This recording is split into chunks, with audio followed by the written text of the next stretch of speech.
I'm predicting one of two things here, actually. I think either Golden State is going to win relatively comfortably or Houston will win in a blowout. Interesting.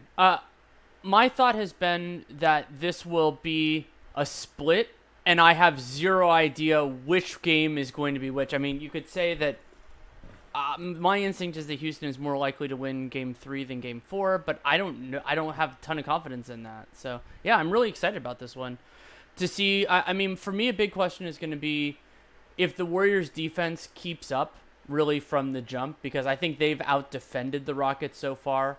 And that will be, if they do that again on the other team's home floor, yeah, Houston can make a ton of threes again, but makes a huge difference. Yeah, and I think the closeness of the games late has obscured how much better the Warriors have played I would agree with than the that. Rockets. With the 20 turnovers in game one, Marcus Thompson had an interesting piece today noting that the Warriors' turnovers go down on the road when they don't try to make all the home run plays. So Durant wins the tip over Capella, and here we go. Interesting to watch Steph Curry and Klay Thompson, though, as Tucker is trying to pressure up on KD. PJ Tucker foul trouble, another story. Yeah, here's the back door. Tucker looked like he was held a little bit, but Draymond says the pass was too far ahead, and he's correct there. So there's that first Warrior turnover. So never mind. They did try to set that play up to take advantage of Houston's pressure on the perimeter. Here's Paul into the lane. They're trying to get him going out of the corner, and it goes. They did not want to switch that with Iguodala and Harden, and that's a great way to get Paul a good look instead of having him go one-on-one. Thompson switched out onto by Paul. Into the post, Iguodala. They're going to run some split cut action here now. They swing it to Draymond. Thompson with Capella in his face, can't get it. Good couple of first possessions for the Rockets here. They get the early switch of Durant guarding Harden. Harden tries to fall down and draw the call. He can't. Capella on the glass. He can't get it either. Draymond looking to push it now for Golden State.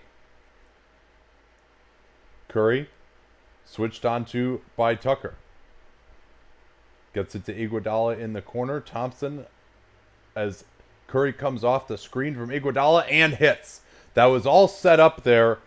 That's what Curry was trying to call up top, and they improvised it beautifully. Here's Gordon on the drive. Man, yet another fantastic finish from Eric Gordon in this series. Yeah, he's made a real impact there, and I mean, you always think of him as a spot-up shooter, but he can really drive. Here's Thompson screening his own man to get Kevin Durant open. Now Paul tries to get Thompson in the air. Nothing going. Capella hands off to Paul. Paul on the move again. He switches out. Paul's going to try to take Draymond here. Now they get Curry involved. Can't get the switch. Curry guarding Gordon. Gordon pulls up for the three in Curry's face. Not a good shot. Iguodala crossing over on Harden into the lane. Easy layup, and that's pathetic defense from James Harden. I mean, that's a left to right crossover by Iguodala that wasn't particularly adept. Great hands from Oh, Green. and they're saying Capella tipped it. Yeah, great hands from Draymond as Gordon. I like, though, what the Rockets are doing here. They are looking for more early offense than they had been. Here's Curry on the drive. He got past Harden again easily. And the 10-4. The Warriors have only not scored on 2 possessions so far. Here's Paul switched onto by Green. Gordon has Thompson on him this time. Curry. And now Harden is going to size him up top. Curry trying to force him to the right. Harden can't get the step back initially. Now he's into the lane. Now he goes for the 2-point step back, floats it up, and gets his own rebound over Curry. A lot of indecisiveness on that play from James Harden, though, but he eventually got And also score. a weak box out by Curry. Well, yeah, that's tough, I would say there. Here's Thompson with his heels on the 3-point line, but he drains it anyway. 6-point game. Again, Houston looking to attack much faster here. Making sure our mics are on. We're good. Iguodala forcing Harden towards the baseline. Now Tucker changes the angle of the screen. Backdoor, Tucker into the lane, stopped by Green, goes up for the hook shot, way off. Iguodala keeps it alive nicely with Capella on his back. Here's Curry at range against Paul. He's going to pull it from way out. Not there. He wanted the foul call, did not get it. Here's Gordon again. More transition from the Rockets. Three-pointer is off. But still, I think this is what the Rockets have to do. They have not succeeded against Golden State's set defense. Everyone is exhausted right now. We haven't had any stoppages yet. Harden in particular is just dying right now. Here's Thompson. Great strip from Chris Paul looking to push it. Paul going into Durant, and we're going to go the other way with an offensive foul. And I enjoyed Klay Thompson posting up Chris Paul because both of those guys are more stout post defenders than a lot of people think. And I'm guessing that was part of what Klay was trying to do there. Yeah, and by the way, Harden not able to run the floor after that turnover left Paul in a 1-on-2. Steph Curry with the college offensive charge signal. Here's KD off the screen. He's going to size up Capella here now. Now the screen from Curry. Curry on the move, eluding Capella down the lane. And Green with the tip. Nobody got a box out on Draymond Green. Harden, Paul just standing there. But they come right back for another quick bucket. This is Gordon. And Gordon has attacked, I think that's the fourth time now in a semi-transition situation. Getting his usage up is something that we talked about. Now it's Durant into the post against Harden. Eludes him and scores. Houston not looking like they are anywhere close to stopping Golden State right now. Here's Green. Harden gets past him, and Green's going to get called for the push.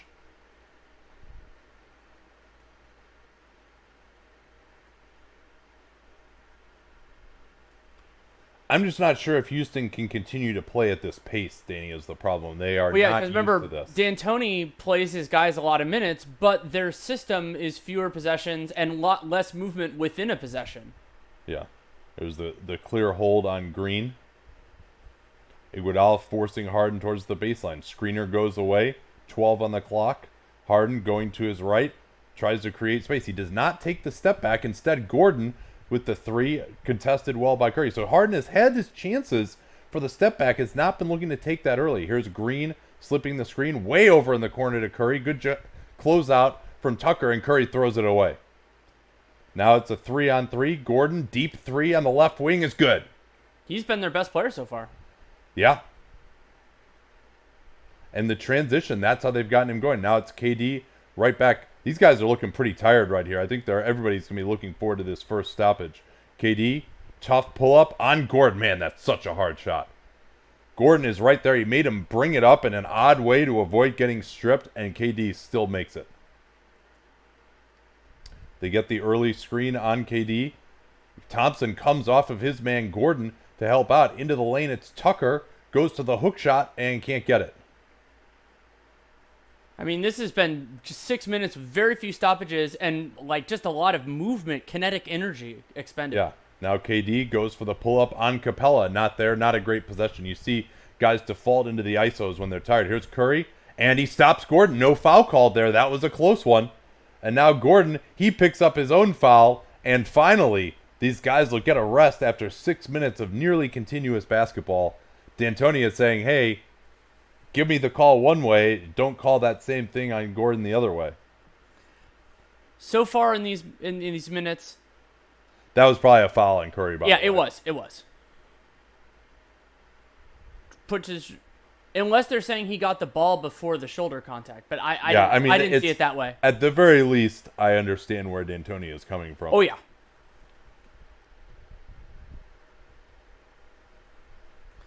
Before we get into questions, patreon.com/DuncanLaRue, great way to support this show. We have a subscriber mailbag coming out soon. We just got a great set of submissions. I was culling those this afternoon. We'll be putting that out over the next few days, just when we have the time. We're doing a lot of NBA casts, so there's less time for that. And early release podcast Nate put out, we recorded this afternoon on the 2 games from yesterday, so that's already out. People can listen to that. And salary cap sheets, all that fun stuff. And it's a great way of supporting this.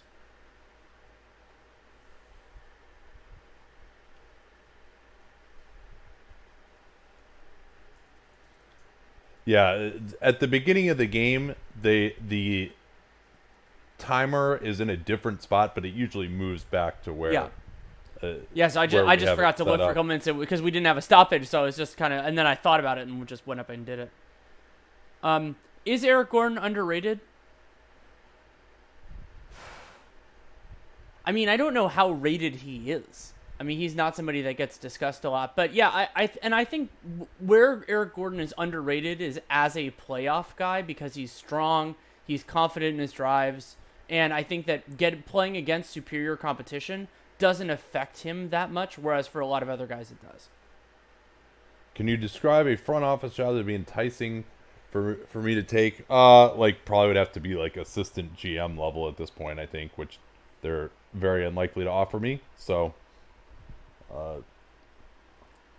aside from that, I'm very happy at doing what I am doing at the moment. But yeah, probably not realistic to just come into an organization never having had a job in the NBA before at that type of level.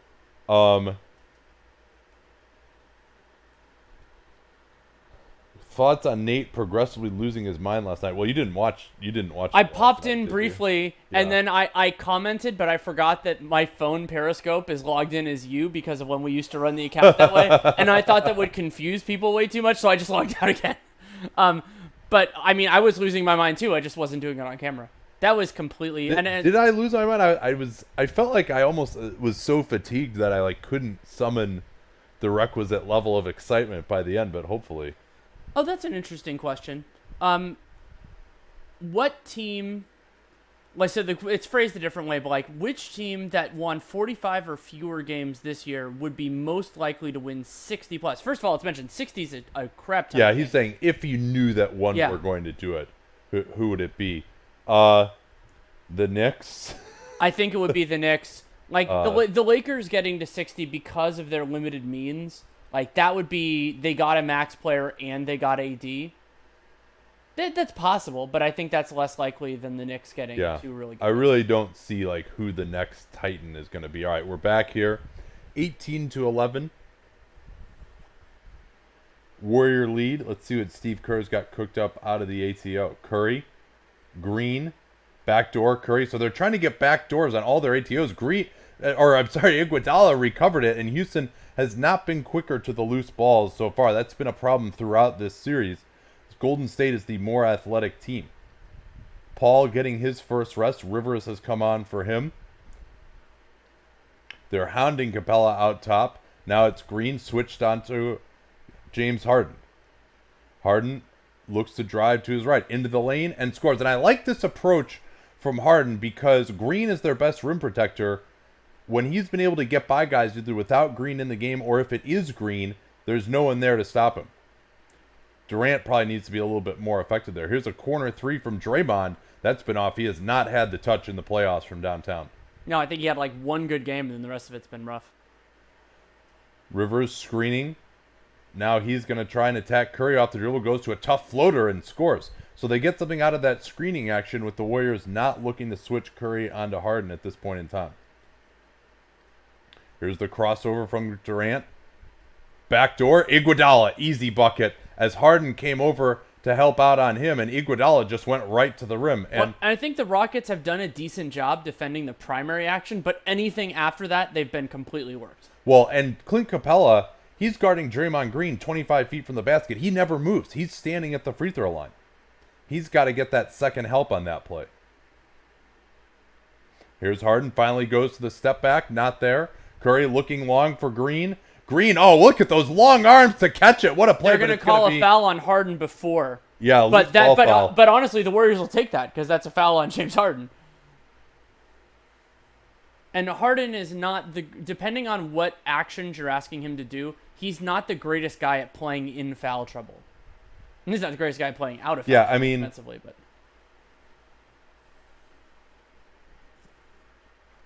I think as McKinney has come on here, they double team Curry.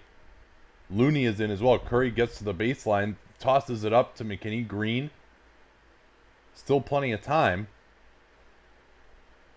Curry, and it's going to get tipped away, so they'll have 6 on the clock. I think the Rockets did a nice job kind of keeping Curry out of rhythm there. He did the drive along the baseline, didn't really have much, and just made the little toss to McKinney.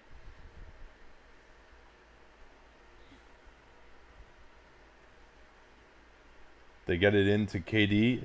Double team from Harden. Green up to Looney. Looney looked to be potentially fouled by Capella, but no call was made. Here's Harden into the lane on Green. tosses it up, not even close. Capella keeping it alive, making his presence felt on the offensive glass for once. Houston staying in it here. Here's Curry going one-on-one on Rivers. Goes for the tough step back, too. Not a good shot. Yeah, it was. Now Looney has to pick up Harden. That's a matchup that Houston might try to take advantage of. Here's into the lane, and Draymond Green baited him again perfectly, but Capella somehow tipped it in, and Steve Kerr is going to get a timeout. And so far, so the Rockets on twos, they're... Oh, sorry, that was the Warriors. The Warriors on twos, 8 of 11, and the Rockets on twos, 8 of 13. But they haven't been able to hit their threes so far. There's no stoppage. We're going. Ah, good. Green finding Curry in the corner. Curry gets another pass deflected. Good pressure from Harden. And now it will be a stoppage. Or maybe not. What are they complaining about? Ah, good. There we go. Yay.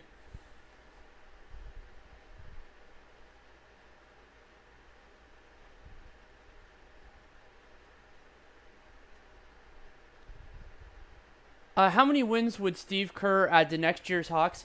I don't think he would add a ton. I mean, so my read on it is that Kerr is much better at some of the challenges that great teams face, you know, managing minutes, keeping guys in reasonable roles, and, you know, the offensive system works really well for the Warriors' talent. I think Pierce has done a pretty good job with the Hawks, and I mean, maybe they would be a little bit better defensively, but I don't think that's the type of coach. Now, would he make a bigger difference? There are certain teams with a lot of talent that I think you'd make a more significant difference on, but I don't think the Hawks are at that level yet. Yeah, and I don't know that they've really developed anybody other than Looney under Kerr, have they? McKinney, maybe. I mean, he's like kind of a stopgap, though. Well, yeah, no, look, because I mean, the Warriors' star players, other than Curry, are all pretty good defenders. But a lot of that growth came under Mark Jackson. You know, like Clay improved a lot defensively before Kerr was there. And also, I don't think Kerr's system. You would have to come up with a new system, I think. Now, which with Trae Young, maybe he could get more out of Trae Young with his shooting. Right. So something important to note here. Sure. 7 of 9 at the rim for Houston, and we've noted that in the previous 2 games, they really have not gotten to the rim at all. Yeah. And Capella's got a couple of buckets, one of them on an offensive rebound. Harden is going to the basket more. Gordon has been attacking in transition. So, I mean, they're like more than halfway to their total of shots at the rim that they averaged over the first 2 games.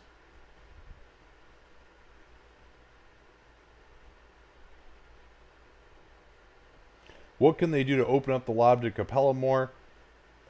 I mean, I think they just got to make a little bit better decisions, or they got to drive and find an open three-point shooter, and those guys got to make enough shots that the Warriors aren't able to bring as much health. But Draymond is just awesome at playing that cat and mouse game.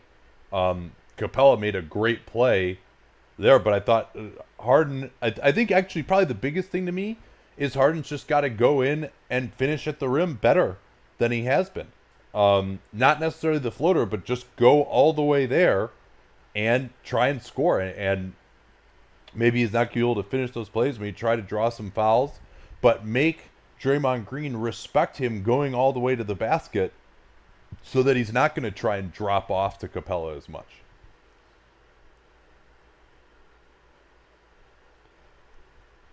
Do you see Kerr being the coach for the Warriors after they have to transition from Curry in this core? I imagine he'll have the job for another little while longer because, I mean, contracts just don't run the same way. But I could imagine both sides kind of looking for something different at that point. Entirely possible. I don't know what he wants to do. I mean, he's built a life in the Bay Area, so maybe he just wants to keep doing it. All right, we are back here as the Glitterati in Houston are shown on the screen.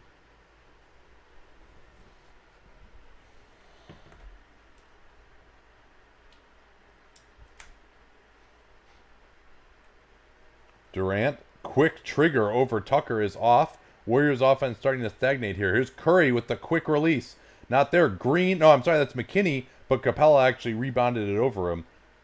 So Warriors one thing they haven't done that well is actually take advantage of their second chances. They couldn't do it that time either. Rivers along the baseline. Capella recovers right down the lane, and he's fouled. Good foul there by Looney. And I think Draymond expected Looney to react more quickly because he was more worried about the three. He kind of thought they would each slide over, and Looney was a little bit late and then made it easy to call free throws for Clint Capella.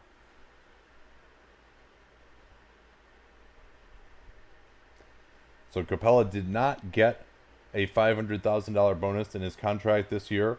For free throw percentage, he was at 65% and was really trending upward. And just couldn't get enough attempts down the end of the year. I think he finished at like 63.5%. I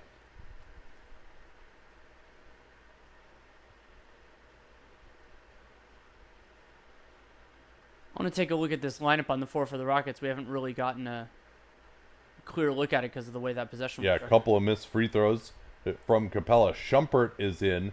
Paul Harden is out. And they're going to get a hold here. Shumpert bumped Draymond.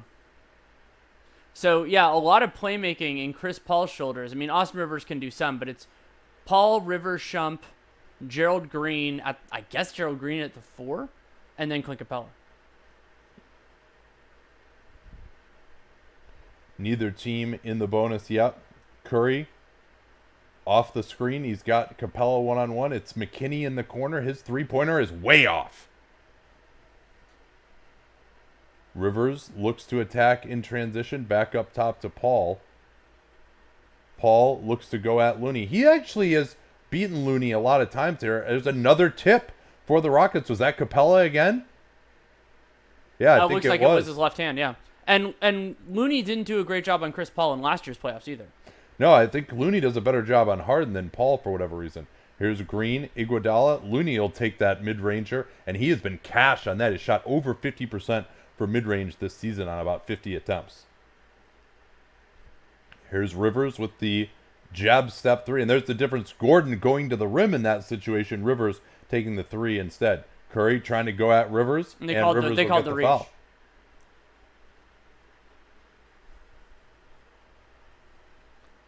And so I don't think this is free throws yet. I think the Warriors will be shooting after this one. But we don't have a notation on the screen, so it's impossible to know.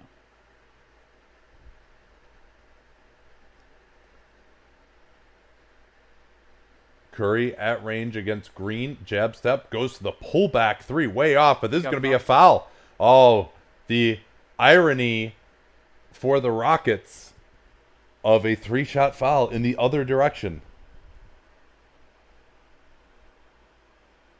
Let's see if we can catch this here. Looks like he must have got him on the arm.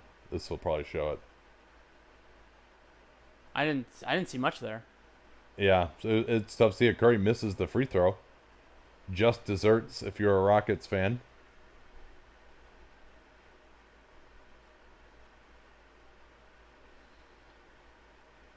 And so my expectation is that Andrew Bogut will not be the second unit center, that it will be Looney like it was in all of Game 2. But what construction that lineup's going to have is still going to be interesting. Yeah, and D'Antoni going at the end of the quarter with Paul and no Gordon, no Harden. This is a unit that has struggled to score Curry missed 2 out of 3 generally. free throws. Yeah. Yeah, after Capella missed a couple. This is a unit that has struggled to score generally for the Rockets. We'll see. They're going to try to involve Curry in the screen. Curry switched on to Paul. Now Paul engaging Looney. Goes to the yo-yo dribble and scores on Looney again. Chris Paul starting to have an effect getting into the lane for Houston. Post up Green. Split cut. Iguodala. Oh, tried to dunk it on Capella. He got rejected. Not even close. Capella just threw it back in his face. What a play. And it looked to me like they called a foul on Chris Paul there, but I'm not totally sure. Iguodala really tried to yoke it, and Capella got him with 2 hands. Beautiful. Not even close. What a play by Clint Capella. But Draymond Green, with them in the bonus, will now miss another free throw. Yeah, they can keep showing this. That was awesome. Clint Capella has played much better tonight so far at home as Green hits the second free throw. Let's see if they can find another way to get Paul on Looney or Curry again. They just go underneath take a lot of work. Paul. No advantage gained somehow. Here's Green with his three-pointer. Excellent box out by Looney on Capella. Here's Curry looking to push it. Goes for the 2-for-1 over Shumpert. Not there. McKinney trying to keep it alive but cannot. Now Paul wants his own 2-for-1. Trying to split into the lane. Almost lost it. Shumpert. And they're not going to get that 2-for-1. They'll reset. They could just try Paul to get McKinney calling on Paul. up Shumpert to screen. They slip it. Now Paul says, hey, get back here. I want to go at McKinney. And then McKinney holds on Shumpert. And that is a very damaging foul with 4 on the shot clock. And, yeah, they're not in the bonus yet. But that takes away a possession from Golden State.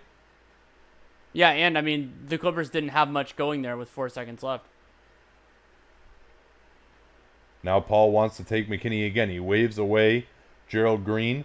Double team comes from Iguodala, and Iguodala commits a bad foul. That'll be free throws. And I think teams are way too aggressive giving up the foul to give because, I mean, that was a wasn't little bit intentional different. last But I'm time. just saying in general because sometimes you just commit a foul in the other action and you're making that worth free throws. Yeah, no, I agree. The foul to give a lot of times is like really outsmarting yourself, unless they already have an advantage. Yeah, in that case, of course. Thompson and Durant come in 5.3 left, so they are going to have to hustle here. Looney and McKinney are out.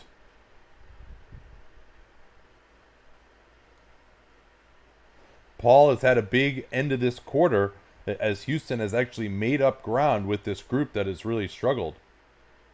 Harden is back in? That doesn't make much sense to me for a defense-only possession. I guess they want to just match up and switch everything, but I mean, he it's wouldn't hard be to my choice. switch everything in a 5-second thing. It's going to be a scramble. Well, that's why Yeah. you do switch everything in that situation. Here's Curry pushing it up. Tries to create space, and Tucker with a great play to reject him, but they'll have a chance to inbound here with the sideline out of bounds. They'll have to shoot it immediately with 0.8 seconds remaining. KD, obviously, or Clay, a great choice here. They get it in. Green tosses it up, but not close.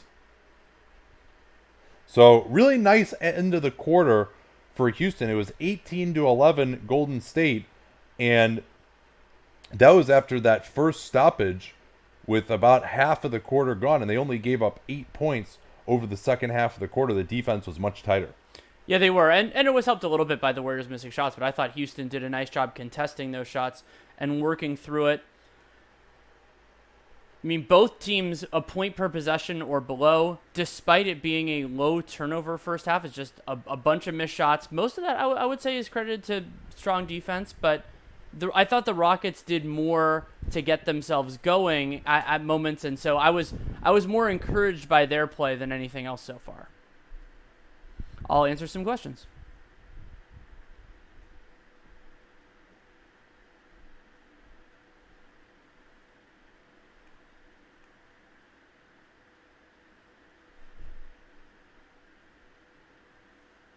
Let's see. Should the Rockets look into not switching everything? They should consider it, but I mean, the problem is if they don't, the things they don't switch, a lot of times you're conceding good looks because if the Warriors have a good screener out there, then you're conceding, some separation there. And so if it's a guy like Steph Curry or Kevin Durant who can shoot off the dribble, you hit a seam, and that's exactly why teams switch in the first place, are those sorts of plays. Also, a switching system, depending on like with slips and things like that, oftentimes it can be more manageable to execute, that you don't have to kind of hit every note perfectly because guys understand what's gonna happen.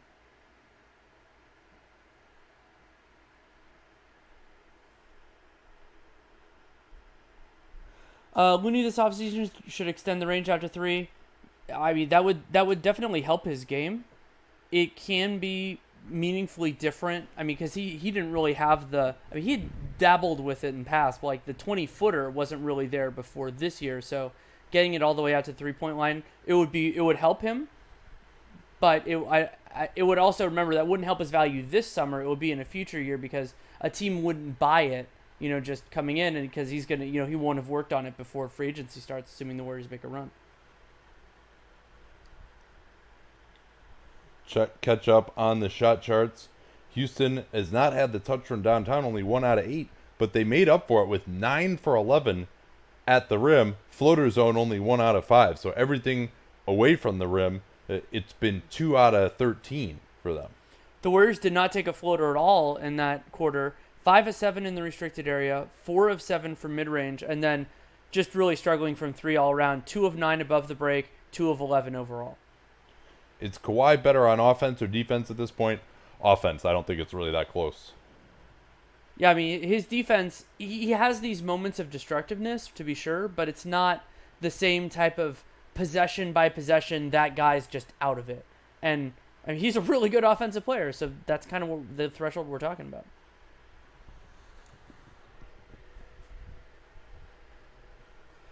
How many more wins would current Steph Curry, so basically if you swapped Curry with Kemba,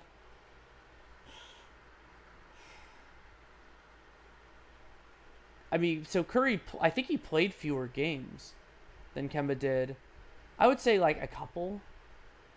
I mean, he would help their offense, but remember, he amps things up for the Warriors to be different with a much weaker supporting cast. He'd help, though. There's Paul with the pass fake yo-yo dribble. Can't get the 3. Nene recovers, though. He's in. No Kenneth Faried tonight. Paul waves everyone away. He wants to go at Jonas Jerebko instead.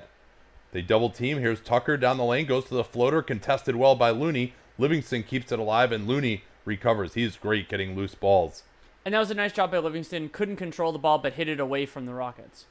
Yeah, so you see they're not switching with Jerebko. They're going to put 2 on the ball there. KD pressured well by Shumpert. Here comes Clay setting the screen. Good hold by Shumpert to prevent Clay from rolling. Now Clay with an impossible 3-pointer is way off. Looney trying to keep it alive. Paul trying to keep it alive, and this is going to be a foul on Looney. Yeah, and the arm slot on that Clay shot was crazy. He didn't come up his normal shooting motion. His right arm was way out. Warriors offense has not looked amazing since the start of the game. Really, anytime they haven't had the full death lineup out there, here's another beautiful drive from Eric Gordon, the 21 action out of the corner again, and they've gotten good looks out of that. Houston with their first lead. That's going to be a second offensive foul on Looney in consecutive possessions. Yeah, he's had a little bit of a struggle, and yeah, that's a clear foul. Shumpert tried to navigate it in a way that he wasn't expecting, and he just ran right into him.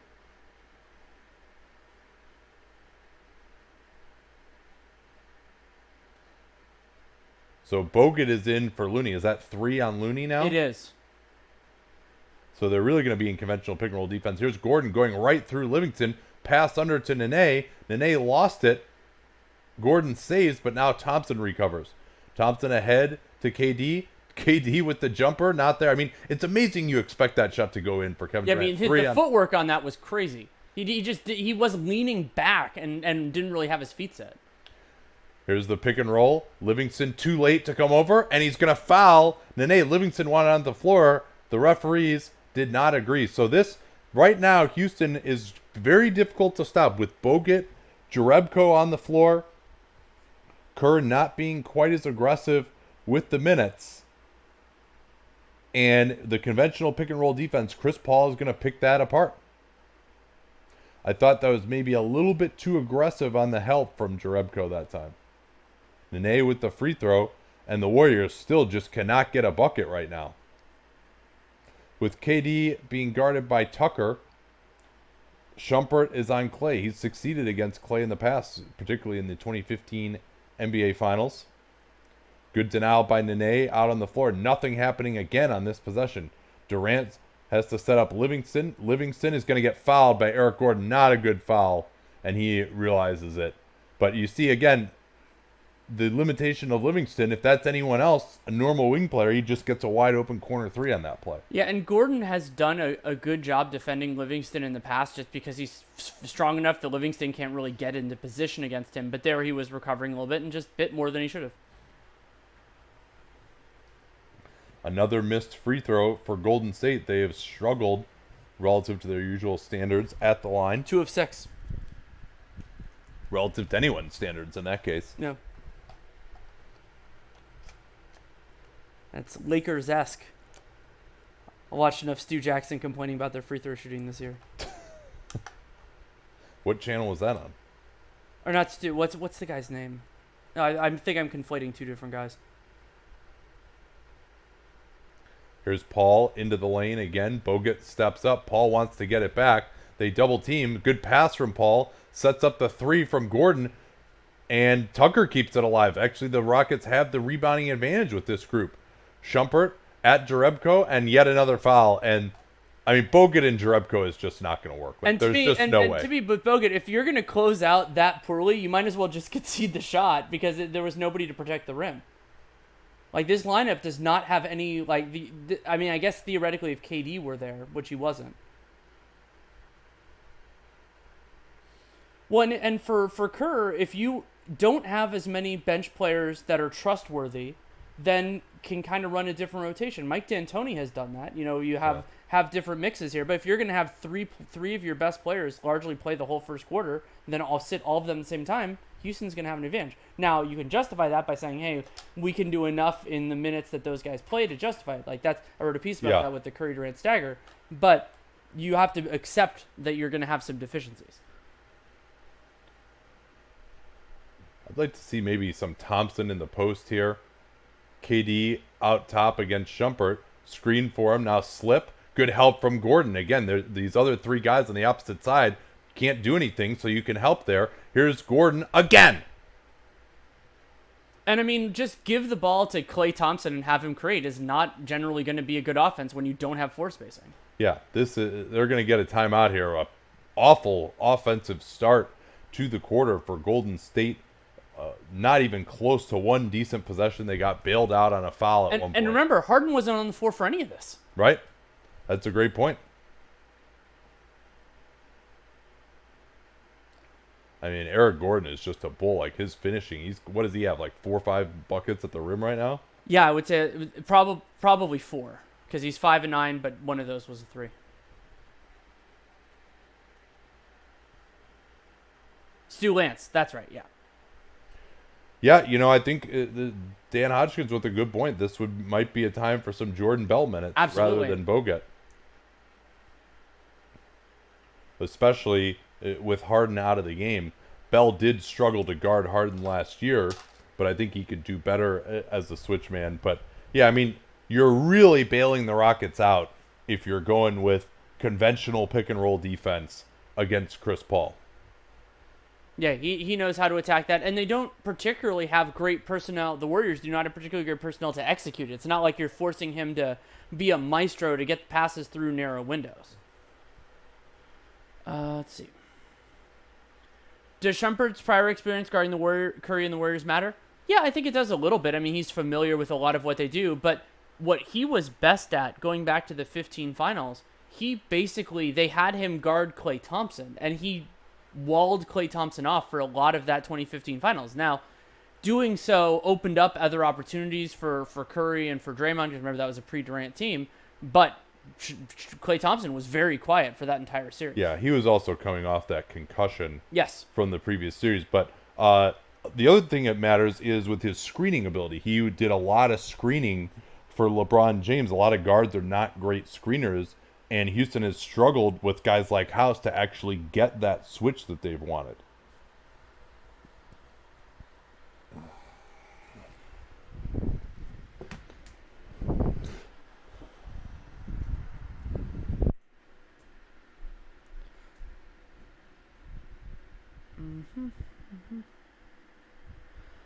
What changes can the Raptors make without Siakam? So I think he's listed as doubtful unless something has changed and he's now out. I would say that it doesn't open things up for the Raptors because Siakam is one of their better defenders, and it's not like they have some bench player who can step into that role. They don't have a poor man Siakam on their roster. So this is going to get in some challenges. I wonder if they'll fiddle with more like Van Vliet with the best players or Norm Powell. I mean, you're gonna have to go with a little bit of both. But probably something they'll turn to for a little bit, and I'm not confident that's going to work, is Ibaka playing with Marc Gasol. But I mean, they only really have 3 bench guys that they trust at all, and now one of those guys if Siakam can't play, is going to be a starter. That creates a whole bunch of problems. Yeah, it would at least maybe help their rebounding disadvantage and their overall size disadvantage to have Ibaka out there more. I mean, he's a good player, and now you're so low on good players that you really probably just have to find a way to get him on the court more, because they're just going to be too small without Siakam. They're already too small. Another thing too is that you would have liked to maybe see, as we're back here, we'll talk about this more later. Same group here for Golden State. Here's the back screen from Clay. The Rockets play it perfectly. Durant waves everyone away. He's going to go one-on-one on Tucker. I think he actually has more of an advantage on Tucker out on the floor. Has to take an impossible jumper there, though, because they had so much help available at the elbows. I'd rather KD face up on him than try and post up. Here's Gordon with Such another a deep three. And once again, this is early offense for Houston. A good screen from Shumpert. He actually screened his own man, which was KD, preventing him from switching out. Now Durant, one-on-one, he's just going to shoot it every time here. Now Livingston, offensive rebound. He gets caught in the scrum underneath, has to find Jerebko in the corner. Good closeout from Paul Jerebko into the lane, goes to the sweeping hook. No chancer there, but Bogut forces the team rebound in favor of Golden State. Harden's going to return here now. He got a nice long rest. He got about 6-7 minutes there. Yeah, because he was out at the end of the first quarter as well, except for that last possession. So 9-point Houston lead. This has been now 9 points for Golden State in almost a quarter's worth of basketball. Well, it's 11-1 in the first 4 minutes this quarter. Thompson swings it to Jerebko. Good front from Tucker. They get it into KD. Quick shot from KD. Another miss. Another questionable look. Curry's going to try and come back in here now at the next stoppage. Harden putting KD in the mix, looking fresh. KD actually forcing him to his left to take away the step back. That's interesting, but then KD picks up the foul. And drops his arm down. Easy Yep. call.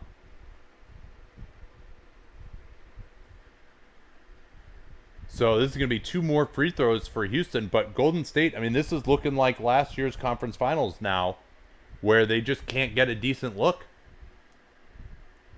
And clear foul by KD. Interesting that KD was forcing him left, taking away the step back, thinking that he could contest it if he drove, but that was not the case. Bogut is going to be out.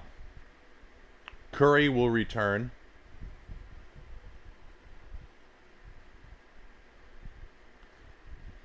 And see if Green is in that group as well. It looks like he is, because he was at the table. So this is starting to trend towards the Warriors getting blown out. They now trail by 11. Curry calls out the play. Thumbs up. Gives it to Thompson. Nobody knows what they're running. Draymond with the back screen for Livingston on the opposite side. And Draymond with a beautiful drive and finish on Capella. But that's a one-on-one move again for Golden State. Harden switched onto by Livingston. Trying to involve Curry in the screen. Now Paul goes away. Harden thinks he can take Livingston. Livingston trying to pressure him up. Green coming over with help, telling Livingston where he is. Harden looks to drive. Finds Tucker. Tucker into the lane. Low clock. Capella, he's got to get this shot off. He somehow does, but easy shot clock violation there. And Houston, I mean, if they can't score in this lineup, it could create some problems, even though it's a mixed lineup for both teams.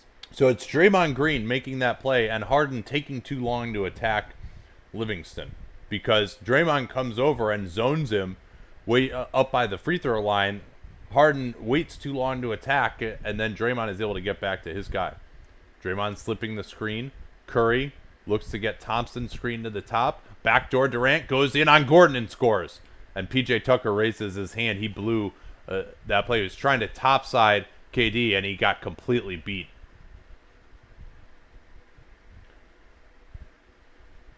Curry out on Harden. Thompson gets back to him. Harden gets the drive. Now backs all the way up to the three-point line, and he's short. I would like to see him take that 2 right there every now and again.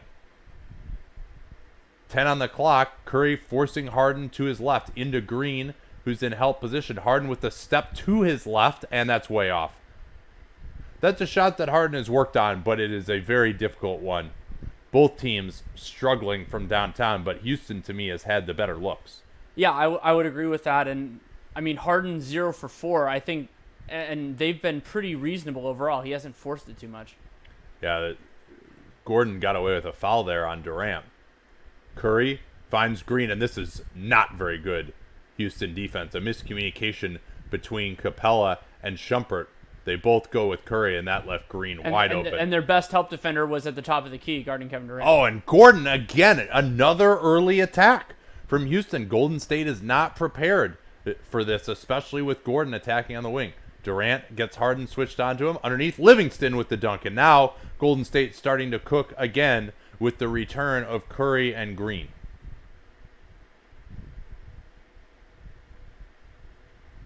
With Iguodala still out of the game, they avoid the switch. Harden dribbling the air out of the ball, goes at Thompson into the lane, attacks Green. Did not get the foul call. That one looked like it might have been contact.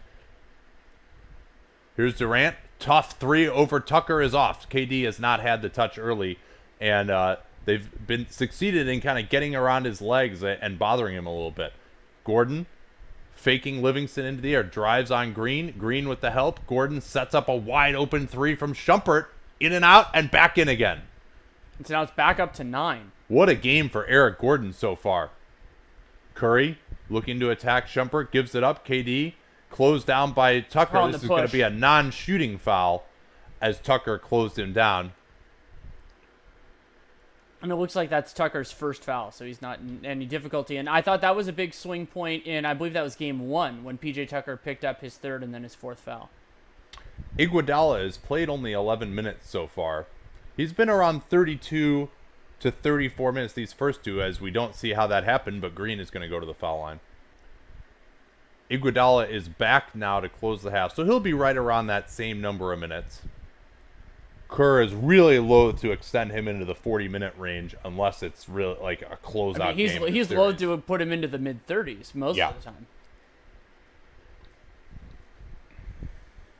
See if there's anything interesting. What do the Warriors do on the wing next year if Durant does leave?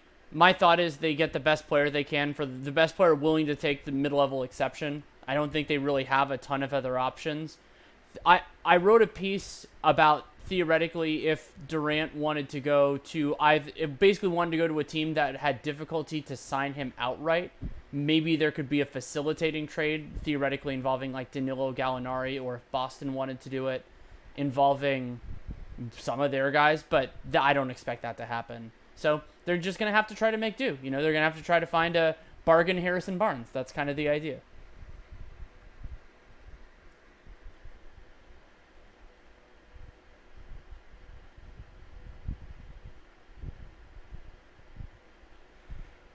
How good was Nene in his prime, and could he still play the 4? I don't think he could play the 4 in the modern NBA just because I didn't trust the full range on his jump shot. And he was mobile for a 5, but I don't think he was mobile for a modern 4.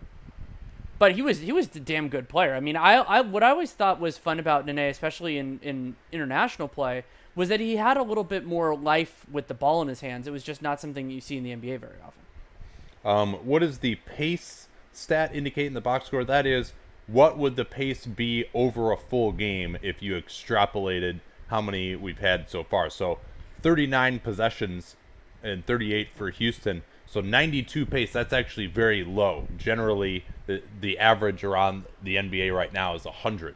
So this is a slower pace game.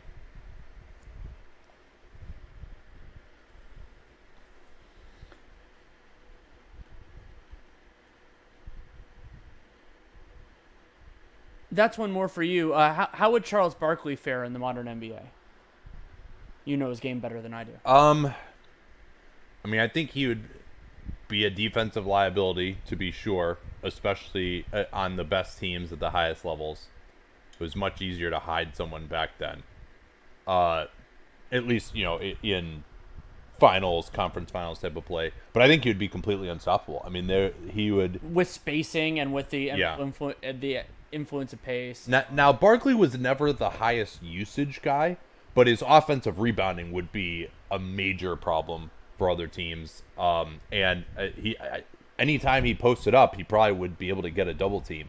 Well, and I think with the encouragement now for shooting, like I think he could have done a little bit more with his jump shot. Would be interesting. Which series is most likely to go 7 games? Nuggets, Portland. Blazers. Yeah. The series we both predicted would go 7. Yeah. Those teams are like dead ass equal to me so far. Yeah, I mean we'll clearly have a much better idea after these game 4s, but that would be my pick right now. So Gordon is in the back here. I wonder why that is.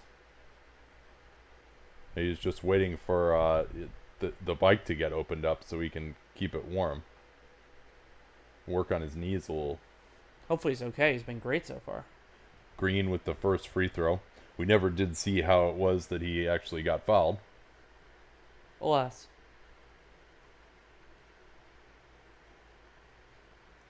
Couple of free throws for the Michigan State product. Iguodala has the assignment on Harden again. And let's see if the Warriors can make ground up now with their preferred lineup on the floor. Gordon is out. Paul is returned. And they're going to get a moving screen. I think it was Capella. Or let's see, who is it? No, it was PJ Tucker. Tucker slid to his left. Yeah, that was that one could have gone either way to me.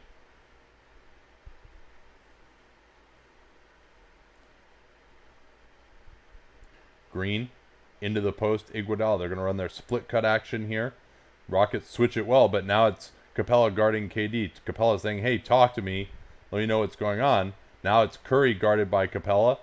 Goes right by him, tries to draw the foul, cannot, but he banks home the difficult floater.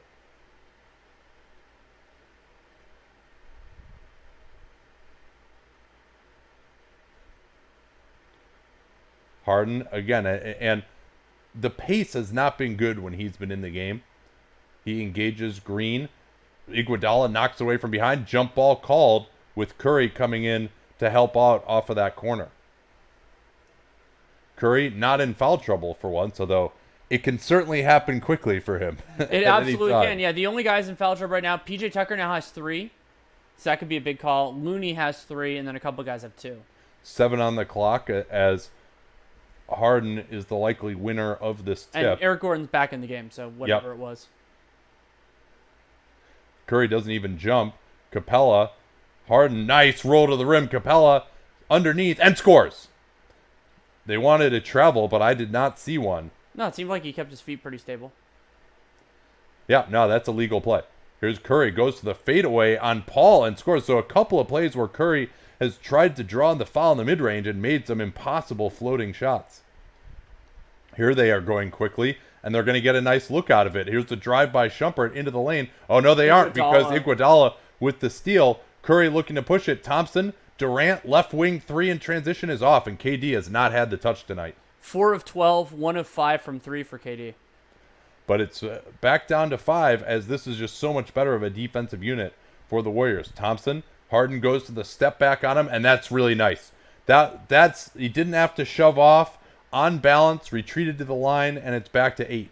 Curry, picked up by Paul. Now it's Green. He gets the switch on Capella. Curry pump fakes, Green into the lane. Iguodala goes back, and he's going to be fouled by Harden. And that's Harden's second, so 2 isn't a problem, but if he gets a third before the end of the quarter, that could be. And Clint Capella really has failed guarding Curry in particular. I think that's a matchup that the Warriors should continue to seek out. And they were so attuned to the help that time that Green was able to just cut right behind and open it up. Iguodala with the first free throw. And so they struggled early. They're up to 6 of 10 now. If Iguodala makes this, they'll be up to 7 of 11, which is closer to reasonable. Shumpert out. Rivers returns for him.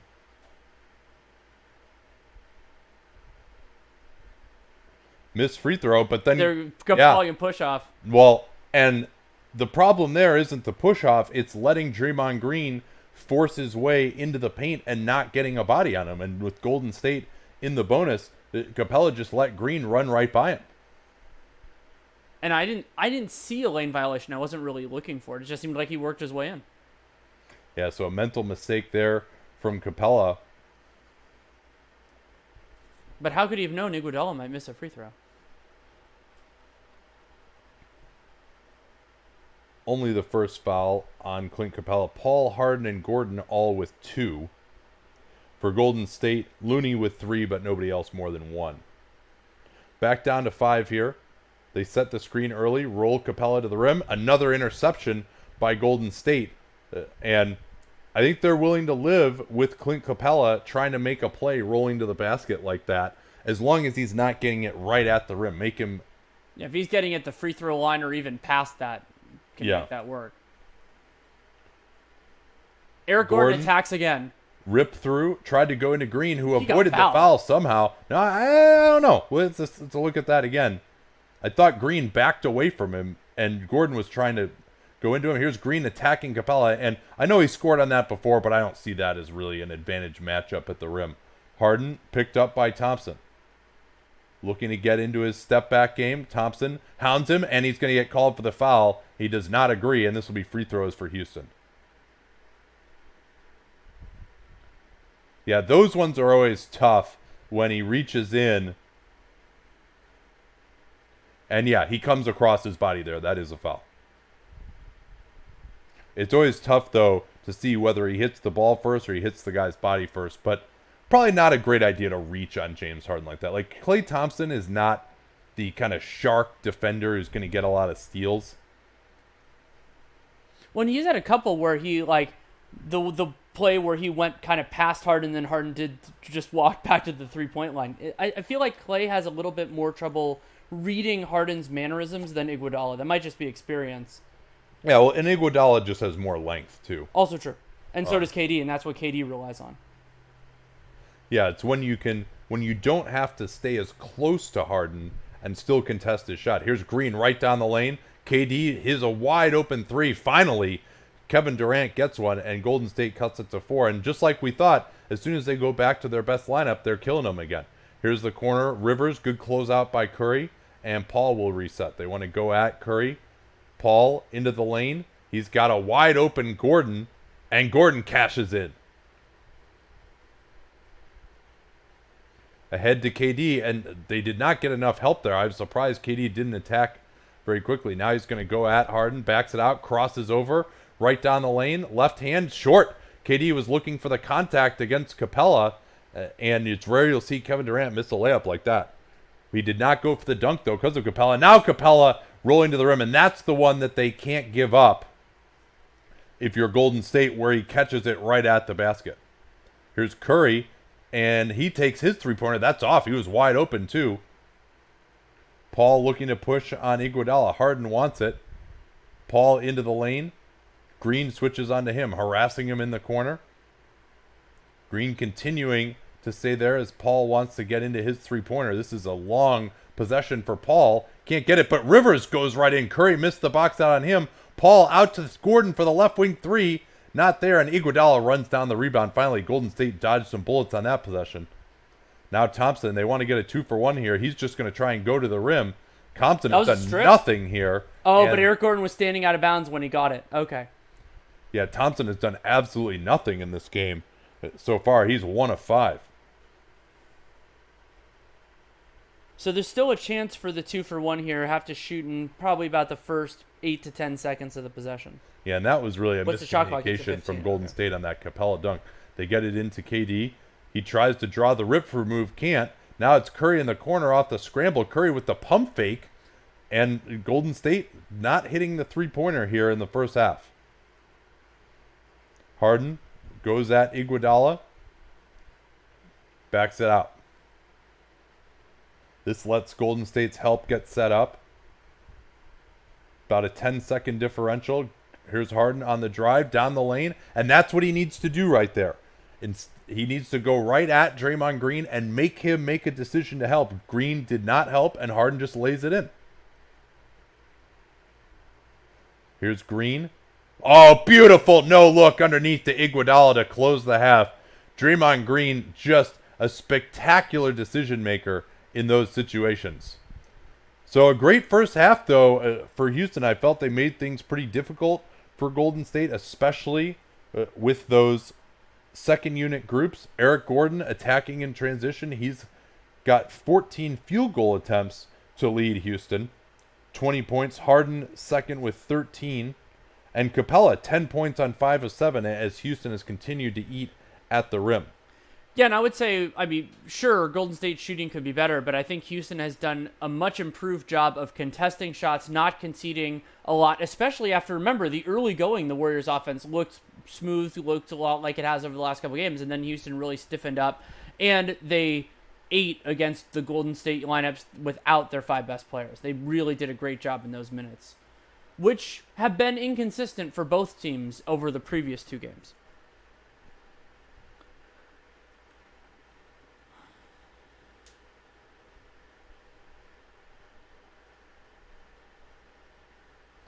LaRue question, are you surprised that the role Looney has taken in the NBA, coming out of the draft, I remember, as more of a straight four with decent shooting potential? I've been a little bit surprised. I thought that he had mobility and length, and the game hadn't gotten quite to the place where guys like him were clearly 5s. Like, that didn't happen until probably the end of his rookie year or second year with how the Warriors system worked out. But this is a role that makes intuitive sense. I mean, he can do that. And I actually always worried about his finishing. Like, I remember going back because I watched him at UCLA. And that has materialized at certain moments. I think he would struggle a lot more on a team with inferior spacing. And he has at moments in this.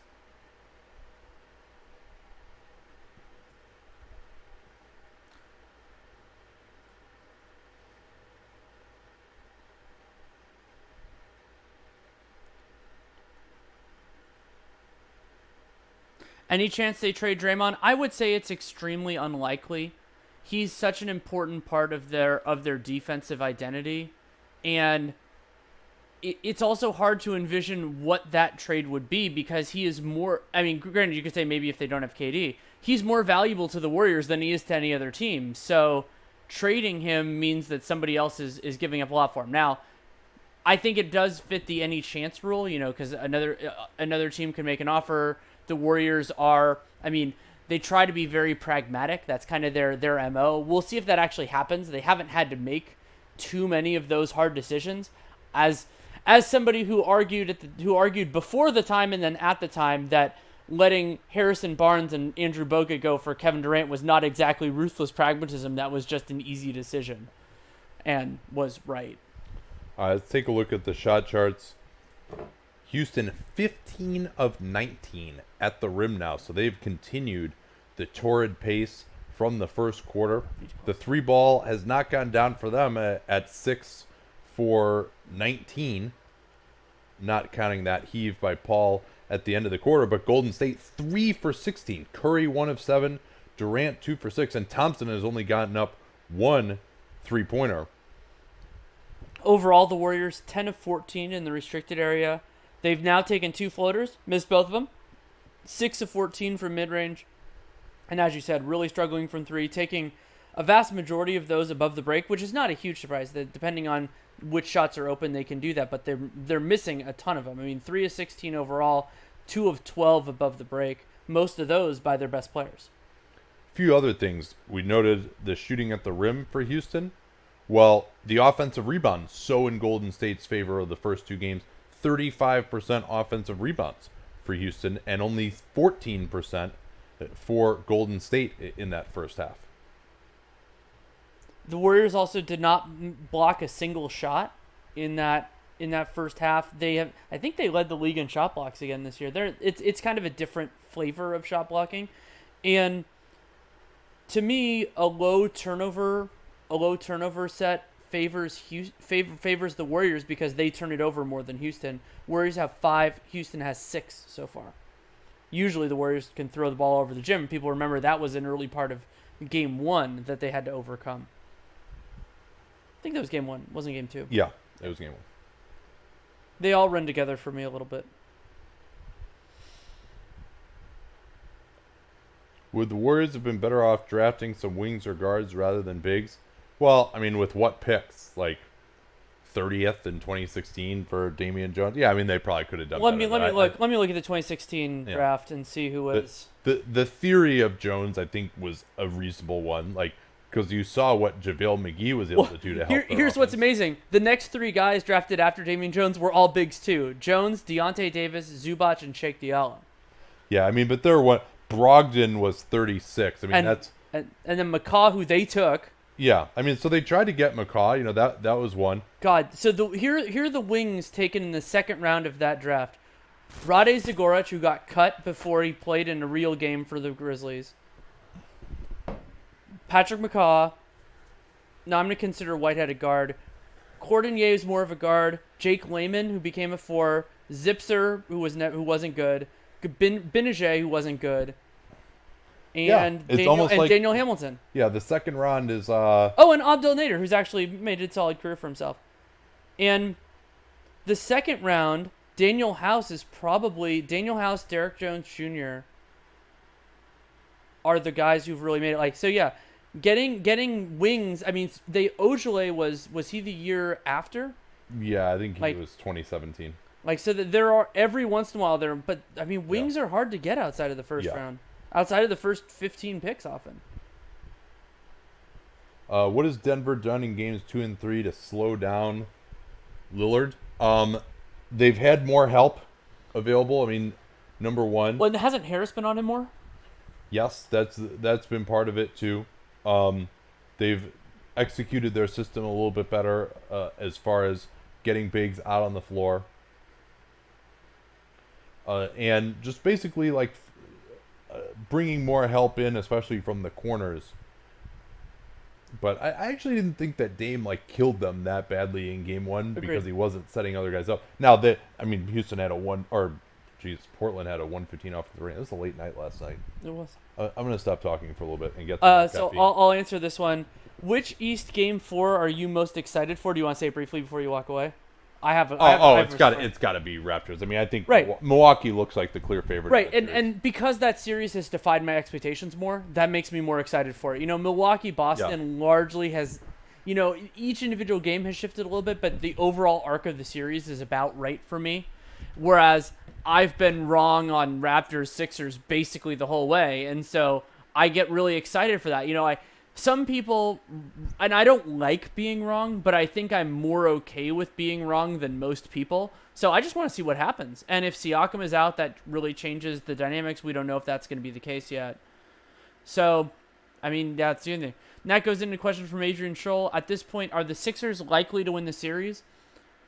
I think I'd have them as the favorites right now. It would be a slight favorite. I have that series as close to a coin flip because I respect the hell out of what the Raptors are. I mean, I didn't pick them to make the finals early, like during the season like Nate did, but I did pick them at the start of the playoffs. I think they're a really good team. But what the Sixers have done to negate part of Toronto's offense, and their offense was always why I was concerned about the Raptors, it's hard for me, and I mean, they have more brilliant, savvy coaching staffs than me by myself. I don't know of many good counters for what Philly has done there. So they can try some things, and you know, hitting some shots will help. But I'm excited. I don't really know how that series is going to play out, and I love that. Would this Nurkic-less version of the Blazers be the worst Western Conference Finals team of the last 20 years? I don't have that encyclopedic a memory. There was one really flat Rockets team that made it. It was a couple years ago, like before the 2015. Yeah. I mean, they still had Dwight, who was still pretty good at that time, and Harden, who was second in MVP. Yeah. That year, and they had, and that was pre-Gordon. They had Ariza at that point. But that was like with Bickerstaff as the interim head coach. Yeah, no, I mean that was a pretty limited team, and they lucked past the Clippers. The bracket really broke right for them that year. But no, that team is clearly better in the regular season than either Portland or Denver, and had a better best player. So, I don't have an encyclopedic memory on Western Conference Finals. But no, I think other than that, Well, here, if you want to answer another question, I Sure. will think about it and give you. Somebody an answer. mentioned a Grizzlies team. There was a Grizzlies team that made the conference finals a while back. Oh yeah, yeah, and they only made it because of Westbrook's injury. Yeah, that team. I mean, that was still a 50-win team, though. I mean, I know Portland is too. But one of Portland's best players is out. So Yeah. how disappointed have the Warriors been with Jacob Evans' inability to get on the floor? I mean, most guys taken in the first round wouldn't be in the playoffs that year. Now, I would be concerned about Jacob Evans' skill moving forward because he just hasn't looked good really at all. And so I'm not thinking about it for this year, but moving forward, I mean, you have to have some like low cost young players that can get better. Like that's just such an important part of successful teams under almost every construction. This Warriors team has been able to handle a limited amount of that just because they have so many good guys. But if they lost anybody, those deficiencies become substantially more glaring. What about the Jazz 2007? Yeah, that was. But yeah, I mean, still Darren Williams was pretty good. He was maybe a little bit worse than Dame in terms of his stature of the league at that time. But yeah, I mean, it was always the teams that benefited from first round upsets or injuries in the second round, like that Grizzlies team. That was when Russ got hurt, right? Yeah, although that happened in the first round. But so no, I mean, I think they would certainly be a candidate, but some of those other teams are not amazing. Yeah, it happens fairly frequently that like a bad team makes the conference finals. Yeah, just due to the 04 Wolves with Sam Cassell basically out and injured. That was that team was pretty bad too. I'm trying to think. I thought there's a playoff summary thing on Basketball Reference. I was thinking I could look through that to see if any that struck me, but I also don't need to do that. We can answer other questions. Oh, that's a good way for us to refocus on this game. Just turned on the game. What's the story of the first half? I would say a couple different things. I think Houston's defense has been markedly better. They're forcing the Warriors into more contested shots. They've had more stagnant possessions. That stretch at the beginning of the second quarter when the Warriors couldn't get anything going offensively, that was a combined success and failure, of each direction. Eric Gordon has been great attacking primarily off like on ball driving. He's also hit some threes to be sure. And the Warriors missing a bunch of shots. Well, and every Warriors unit other than the death lineup has sucked. Yes. And to that point, every single Warriors bench player, whether they played 3 minutes or up to 7, they all have a plus minus of -6 or worse. That's not great. And all the Rockets bench players +6 are stronger.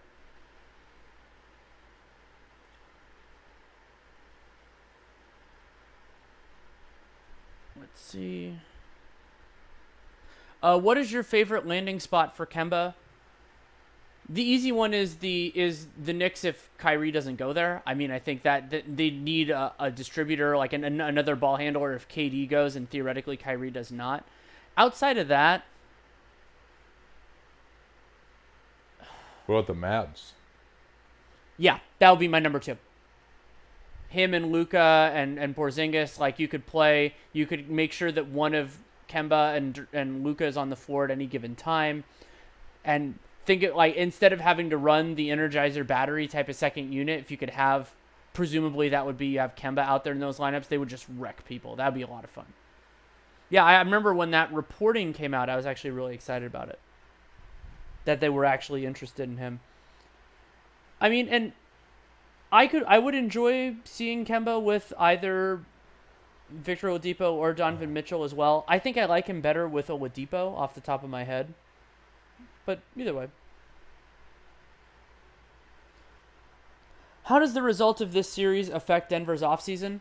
I don't think it affects it that much. They don't have a ton of free agents, really. I mean, because they have all their guys committed. And granted, it only takes one team, but most of their contracts of the guys they would consider trading are negative value. And that makes it a lot harder to really it makes it more likely that they either exercise the team option on Millsap or pay him a lot.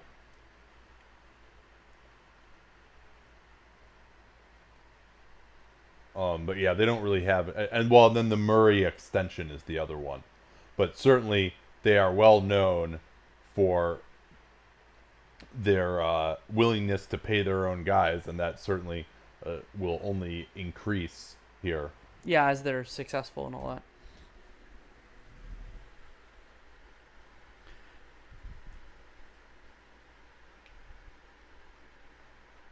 This is one for you, and you can choose not to answer if you don't have a good answer.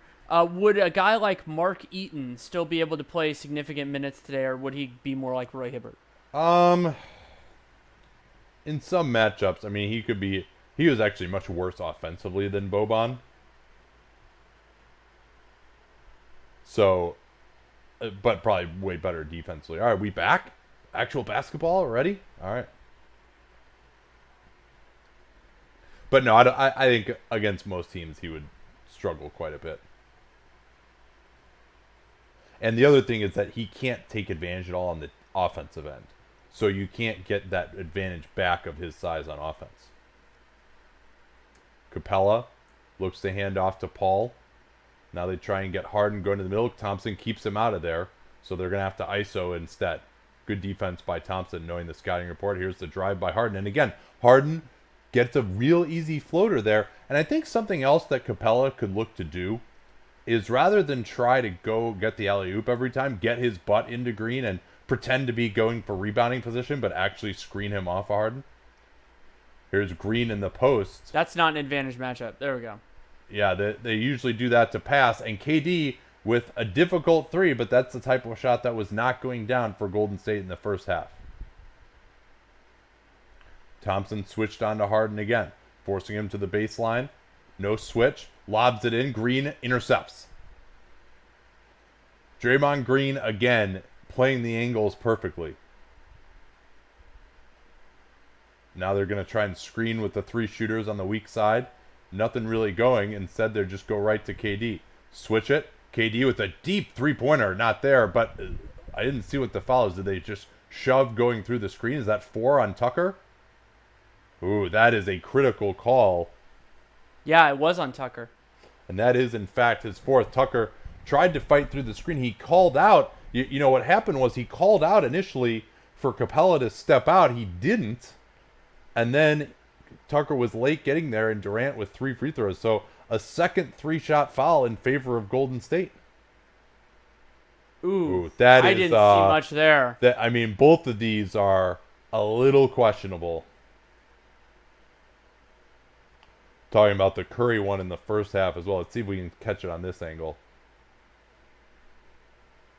Yeah, I don't believe he hit him. That's tough. That's a tough. Yeah, I mean, that's one of those. And that swings this game. Yeah, one of those be sure you see it ones. So Golden State back within 5. And so now this is a much smaller Houston group. You swap PJ Tucker for Austin Rivers, not only in terms of stature, but more in terms of physical Well, and strength. who's going to guard Kevin Durant with this group? Is it going to be Gordon? Yeah. Here's Harden. Iguodala gets through the screen. They're doing a good job of not switching Draymond out onto him. Harden stepping back on Iguodala and scores. Nice shot. And I like what Harden is doing here, taking a couple dribbles in and then stepping back instead of just trying to get his forearm into the guy and shove him off. Now KD with the size advantage on Rivers gets past him. Another foul. And Kevin Durant looking for points number 7 and 8 here already in the third quarter. And he was forcing shots a little bit, especially in that second quarter. He's going to have the confidence now to basically attack with impunity because there isn't anybody who can guard him. And I would considering PJ Tucker's foul trouble, I would consider swapping Curry and Durant just to maximize this opportunity without PJ Tucker on the floor. You're talking about having Curry go out first rather than Durant? Even though it jumbles with their rhythm, I mean, they sucked in those second units anyway, so I don't think it's a big loss. KD does cash in his 8th point of the quarter already. Yeah, so he had 12 in the first half, and now he has 8 in the second. Golden State has not really been able to get it closer than about 5, though. Rivers over Iguodala. Yes! Pick and pop from Austin Rivers, who has done a nice job screening for Harden, and Houston back with the 9-point advantage. Curry looking for Thompson. Harden denying out on the floor nicely. They'll go back in to KD. He's got the size advantage on Gordon, if not the strength advantage, just going to shoot over him here, was feeling it. And I thought that was... That wasn't a done no better pass there. possession. That was basically a no dribble possession. Here's Paul. Tries to draw the foul. Stopped. This will be a jump ball between he and Curry, and maybe Curry will try on this jump ball. But yeah, I thought KD could have attacked a little bit better there. He let himself get kind of shoved backwards on that shot, and he's not quite close enough to make that easily. I would be excited for this jump ball, except that it's all about the toss. Yeah, it was like way back over the official's head, but Curry wins it anyway over the shorter arm Paul. Here's Thompson, goes for the jumper over Capella and scores in transition.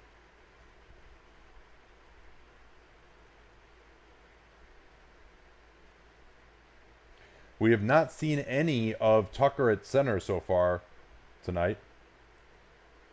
Conventional pick and roll defense. Now, Green changed it up and attacked James Harden and forced him to throw that pass faster than he wanted to, and Capella has fumbled a couple of passes here. That one was pretty tough, though. Yeah, that was over his head and thrown really fast. So I think Golden State should look to get Curry attacking Capella here. Yeah, and now the turnover margin 8-5 in favor of the Warriors. That's a pretty big surprise, but Houston still has the lead. They get the switch of Gordon onto Curry. Now Green rolling to the rim, and he uses his body expertly on Capella. They did not want to switch Capella onto Curry, and Green slipped right to the rim. Harden attacking on Iguodala. No advantage gained. He'll try again. Into the lane. That time Green contested him. No foul call. I thought Green jumped forward into him. Here's Curry looking to push it right at Paul. Missed the layup. Thompson can't get the tip. And now two Warriors behind the play on a 4-on-3. Rivers swings it. Thompson is still out of the play. Finally gets back in. Harden with a wide open three. And that was a killer exchange. Curry's layup could have cut it to 3. Instead, Harden with the wide open 3. It's back to 8. Durant, one-on-one against Harden. Thompson into the lane. Floats up the layup. Not there again. Thompson, I think he's 2 of 8 from the field now. Here's Paul. Deep three-pointer over Durant. It's good! Chris Paul. Timeout for Steve Kerr as Houston has stretched it back to 11. The three-point shooting has been there for the Rockets in this quarter. They're now up to 10 out of 23 from downtown, 41%. And the Rockets started out, the Warriors were outscoring them in the quarter. Now Houston already has a lead. They've expanded it from 9 to 11 during the second half. That is huge, especially when you consider that they pushed the margin after P.J. Tucker picked up his 4th foul. Well, and think about those 2 missed layups, one from Clay, one from Curry, that Houston came back and immediately got threes off of in a scramble situation. Those missed layups are killers.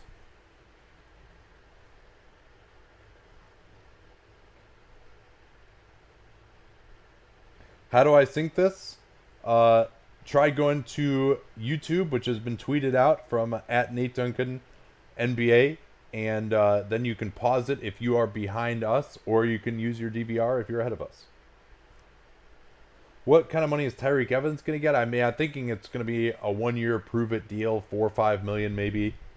Yeah, taxpayer MLE was the thought that was in my mind. Like the non-taxpayer, there's so few teams that have it this year that are going to be using that MLE. I think they're going to be going in other directions.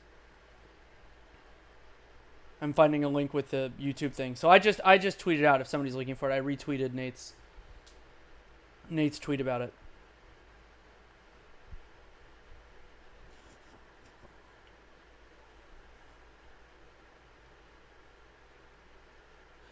If you replaced this Rockets team with... So basically, if you had last year's Rockets and the 2015-16 Warriors, who would you pick to win the championship? Do the 15-16 Warriors get healthy Curry, or do they get post-MCL Curry? Because if they have full health, I would pick that Warriors team. That team was nasty. But if it's the more limited team that we saw in the playoffs after that, then the Houston team was great.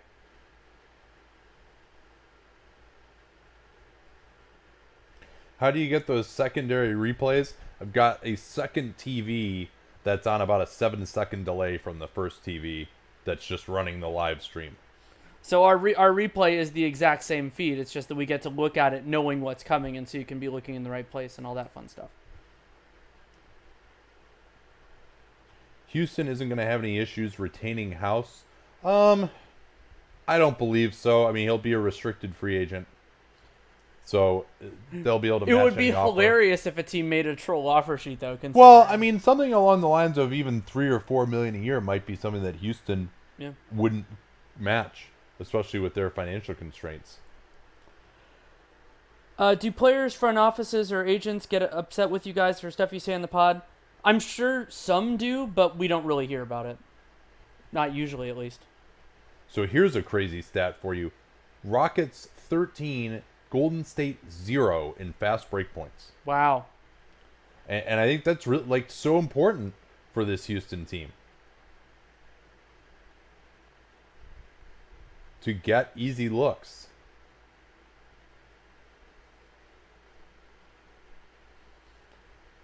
Well, and the Warriors' transition defense has been their biggest weak point over the last few years, especially the last two. So if you can get a little bit there, then why do it? And remember, it's 13-0, but the Rockets have turned the ball over more than the Warriors have. Yeah. It's a great point. Warriors have missed some chances in transition. They get it to Draymond in the post against Gordon. Swings it for Curry, and this is going to be a hold on Chris Paul as KD tried to cut to the rim off that split cut action. And that's Chris Paul's third. He should be okay. But he can get fouls in bunches, so you never know. I love when KD starts talking shit to guys complaining about fouling them, and he's just like, "Hey, look at the board. You fouled me." Curry gets it into Iguodala, hands off, gets the three-pointer as Paul goes under. Another miss from Steph Curry. Houston looking to add to the 11-point lead. Yeah, Curry's 1 for 8 from 3. Harden looking to attack in transition. Iguodala getting through the screen pretty well. Now he wants to go one-on-one. Goes to his right, gets it to Capella, and Green again faked him out and got the deflection.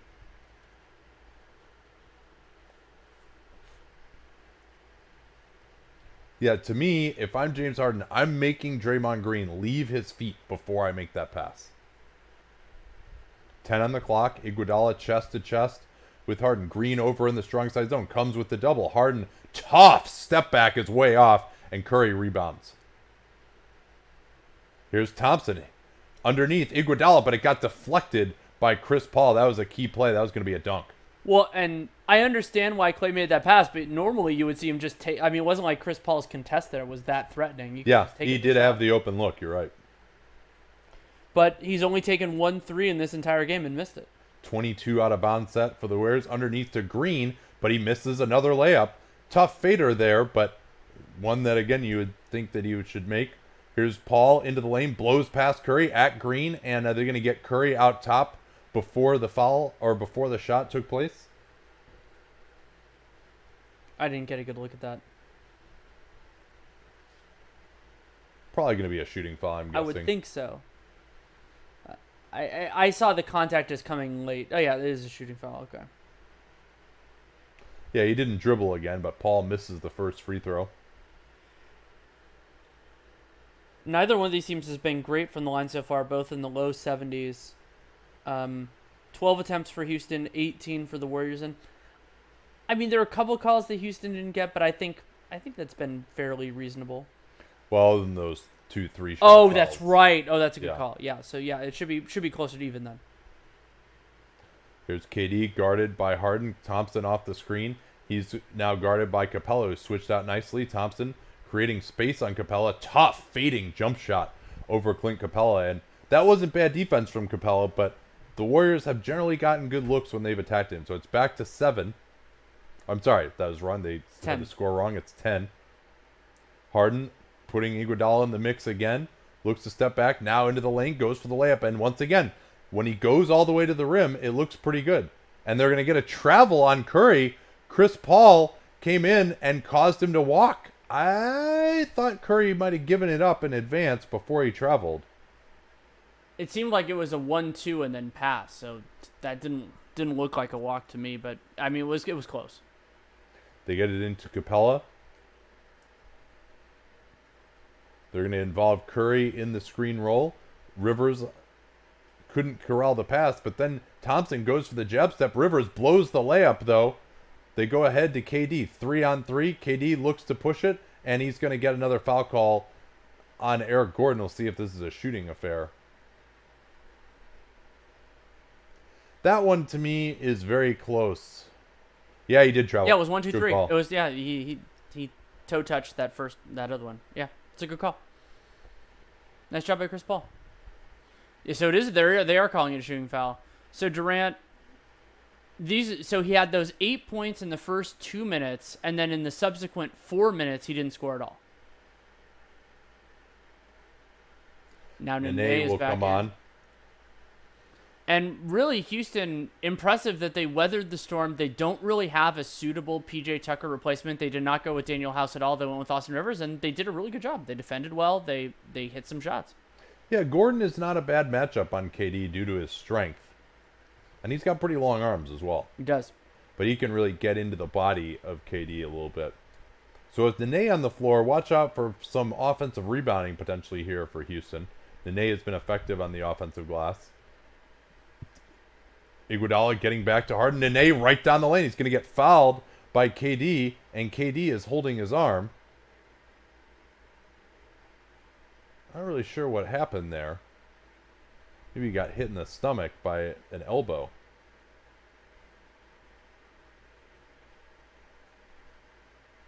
Oh, I think KD just like hit down so hard on Nene's leg that he hurt his own elbow.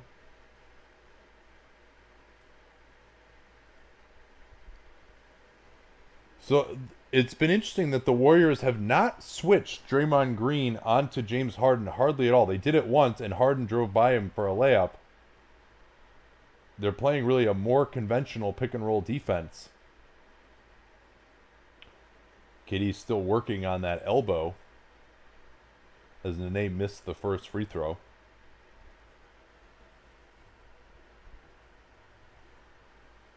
And missed the second as well. It wasn't particularly close. Curry, and they probably want to have him go after Nene here. Curry turns the corner on him, into the lane, back out Iguodala. Durant drives Harden, goes in the lane. Great defense from Nene to force a twisting miss from Durant. Rockets have defended the rim expertly here in this quarter. And now they're going to get a moving screen on Nene. Yeah, he shoved Iguodala into Harden as he tried to make his roll. That was a borderline one. Yeah, I think they could have just not called it, but the Warriors are 5 of 19 on 3 so far. Curry eludes Rivers, and he hits the step-back three. And Rivers had to respect the drive a little bit more with two bigs up on the floor, knowing he didn't have any help behind him. Warriors pre-switching this to get Draymond onto Harden rather than Curry. Draymond forcing Harden to his right. Step back from Harden is short. Thompson did not get the box out on Nene. We said watch out for the offensive boards. Here's a three from Gordon, and Eric Gordon on that right wing has just been deadly. And that's the 9th offensive rebound for Houston. I'd be interested. We'll check the second chance points later in the game, maybe after. Yeah, and Houston has played harder than Golden State in this game. Here's the drive by Curry right underneath as a miscommunication between Green and Rivers. And Gerald Green did better in the Western Conference Finals last year, but he's always a ticking time bomb defensively. Harden. Curry does not switch onto him. Here's Rivers with the quick drive. Green takes a tough three over Durant. Not a good shot. Nene, another offensive rebound. We said to watch that. Here comes Harden going to his left against Iguodala. Goes into Green. Green with the great contest, but Harden recovers. Green saying he got pushed off. And Nene is throwing some bodies around underneath there. Houston maintaining a 10-point advantage throughout here, and Golden State is going to get a timeout. So that's a huge win for Houston because now Golden State is going to go to their bench. They spent 8 minutes with their starters out there and were not able to close the advantage. Yeah, 22-21 in favor of Houston during those 8 minutes. Yeah, and nothing there. Green was complaining about the off arm, but Harden, nothing going there. Green just got shoved back, and Harden gets the rebound. So catch you up on some stats. Eric Gordon, 23 points, 9 of 15, 5 of 10 from downtown. Harden is up to 25 points on 9 of 20, one of his better performances from the field. He's got 4 assists, 5 assists for Paul. Houston with 13 assists on 30 field goals. Golden State 5 of 19 from downtown, 15 of 20 from the foul line. They've made 13 of 14 after a 2 of 6 start. And Golden State was 17 assists on those 25 field goals. Klay Thompson's only taken 9 shots. Iguodala's only taken 4. 6 of 16 for Curry. 6 of 17 for Kevin Durant. 5 of 9 for Draymond. And now we're going to see their bench, which actively sucked in the first half. And Houston's bench largely played well. Though I think it was more Houston's lineups playing well, more so than their bench players, other than Austin Rivers, who I think... Oh, and Nene's had done a solid job, too. Yeah. No, I mean, Nene was good to me in game 1. He was miscast trying to guard Steph Curry on that last possession of the game. Sure. But why they went with Fareed instead of him in game 2, I didn't really understand. And Houston, 37% on the offensive glass. Again, Nene has really just been knocking some heads down there in particular. What do you think the market is going to be like for Austin Rivers? Non-starting guards, despite scarcity, I think are going to meet some really tough markets. I'm guessing, we talked about Tyreek Evans as maybe getting the taxpayer mid-level.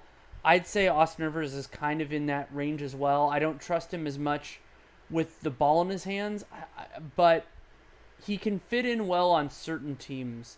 My worry, though, for his value is that those teams don't have a lot of spending power, so maybe he goes to the wrong circumstance. Or he takes less to be in the right one. But generally speaking, it's not like he's made a ton of money in his career. He's done fine, but I could see him taking a deal. I don't know. I'm trying to figure out. In my brain, I'm like, somebody's going to overpay him, but I don't know. Yeah, like a 2-year, $8 million type of deal would be the most I would foresee. Yeah, or maybe something like 210, but that second year is more team friendly, like it has a partial guarantee or something like that. If PJ Tucker stays in foul trouble the rest of the game, do you expect Fareed to get any minutes? Those two guys don't really impact one another. You might say, if they were planning on using Tucker at center and weren't going to use Nene, then maybe, but they're getting all their center minutes from Nene and from Capella, so Fareed isn't going to play the 4 at all, so that doesn't really impact it. It's going to be Shumpert and Rivers with Eric Gordon at the 4, amazingly enough, that they're going to go to more with Tucker in foul trouble. Somebody noted that Rivers would be a nice replacement for McConnell in Philly. I agree with that. However, Philly is a great example of the point I was making because they have very little spending power. They're going to be retaining their own guys and then cap space somewhere else. They're going to run that cyclone play that they often run. KD with the screen. He goes up over Green. Nice contest again. KD not getting quite the quality looks. He's just been a little off balance tonight. 6 of 18. Harden into the lane. Thompson stays with him with help from Green. Green over in the strong side zone. Now he's just going to double team him with 9 on the clock. Shumpert did well to get into a landing space, and he hits a 3. Great job by Shumpert cutting to where Harden could see him and recognizing the double team. It's that Oak Park River Forest High School education there, Danny. KD going at Green. Into the lane. Green commits the foul. KD trying to say he was shooting, but they're in the bonus regardless. So it doesn't make a difference. And Durant, he's taken 7 of their 20 free throws. Draymond Green is actually the second leading free thrower in the entire game with 6. And I'm not really sure what the point of that double team is from Draymond. A little early in the clock. I mean, he's trying to switch it up and give him different looks, but that might be a case of kind of outsmarting yourself a little bit. And he has the freedom to go double team when he wants to in those situations. And so now Alfonso McKinney's in. He was a negative, a pretty clear negative in the first quarter. So see what he can do here. Yeah, and we'll see whether Harden is going to go out relatively soon, you would think. Paul still resting on the bench.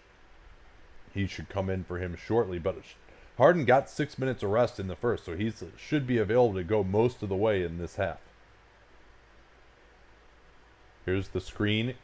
Green looking to attack Curry. Oh, rejected by Looney. Here's Draymond pushing it Out to KD. Three-pointer from Kevin Durant is in. Now that cuts the margin. There's to a 8. fast break point. They're motivated by Slater's tweet. Why is House in the doghouse? Well, he didn't rebound at all. Didn't play hard enough. And the reason you have him out there is maybe the second option to guard KD when Tucker is out of the game. And KD just, his eyes became saucers whenever he was guarded by House. House doesn't have the physicality to guard KD without fouling. I mean, the short version of it is Austin Rivers has been better than he has been. Yeah, and House hasn't hit the three-pointer either. So. Yeah, that doesn't help.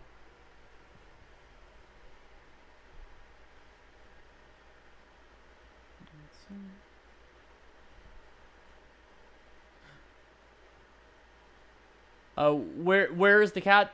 Somewhere in the house. I mean, I hope. Yeah, usually when we're like yelling and stuff, they don't really like that much. No.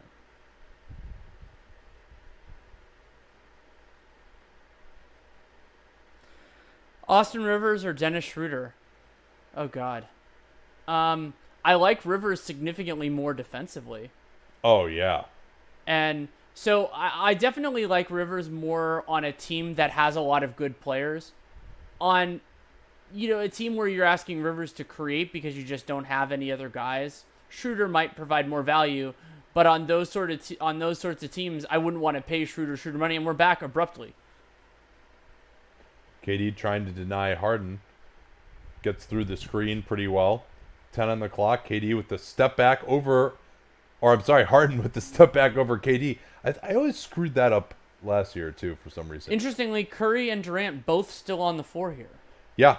Yeah, well, I think it could very easily get away from them. They're going to try and get KD in the post on Harden. Screen away for Curry.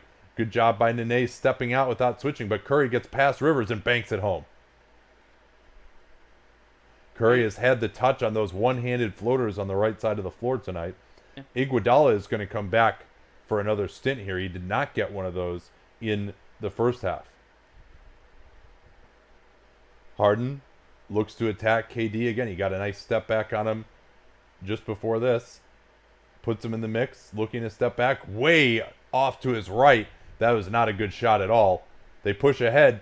Durant going right in on Shumpert. Left-handed layup goes down. Back to 7. Golden State has been unsuccessful to close it past this distance, though. Paul is back with Harden now, so Harden is playing more than he did in the first half. Looney guarding Paul. Paul has beaten Looney here. They force him left successfully, but Shumpert can't handle the pass. Now he's going to take a difficult three, and it goes down. And Alfonso McKinney didn't really have much of an idea of what he was doing there. He helped for no purpose and then didn't really get all the way out on Shump. Curry putting Nene in the mix into the lane. McKinney's three-pointer. Wow, he has airballed 2 three-pointers like 3 feet over the basket. Now Green yelling to McKinney, go guard Shumpert. Houston not attacking with enough alacrity to take advantage of the miscommunication, though, and it gets knocked away.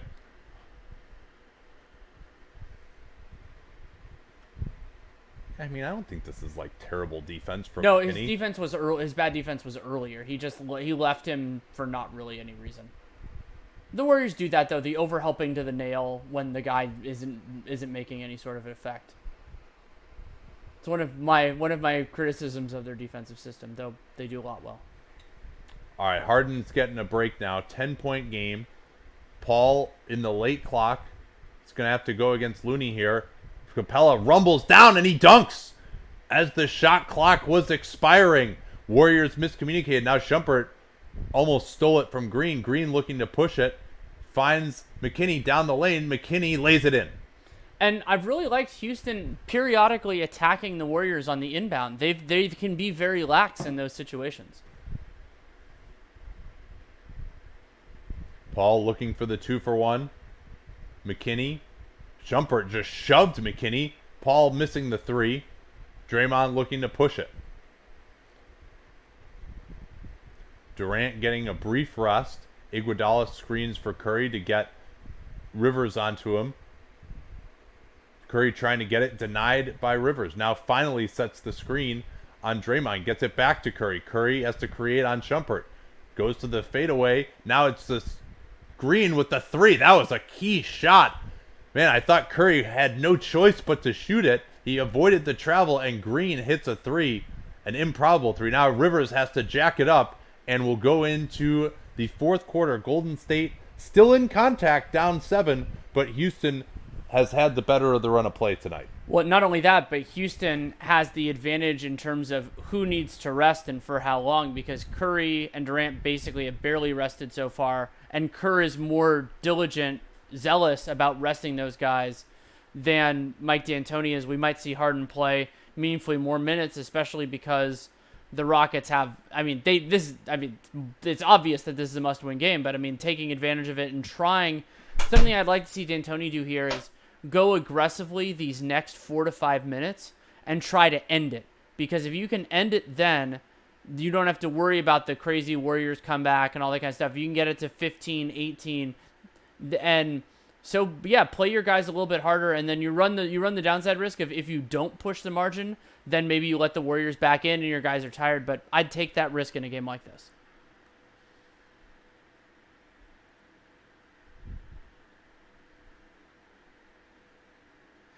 Is the ability to hit difficult shots around the basket the most defining trait of the absolute best players?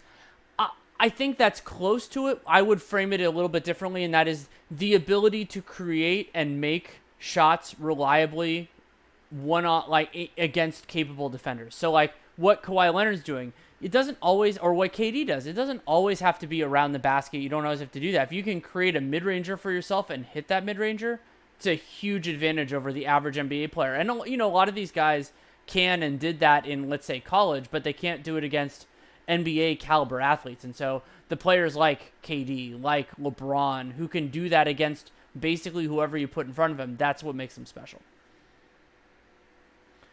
Should the Blazers offer Dame the Supermax? I'm still working on my own thoughts on that. My instinct is that it would be a real negative value contract. I'm going to write on this at some point for The Athletic. I was actually deciding today whether that was going to be its own piece or be a part of their offseason preview. I still have not made that decision. But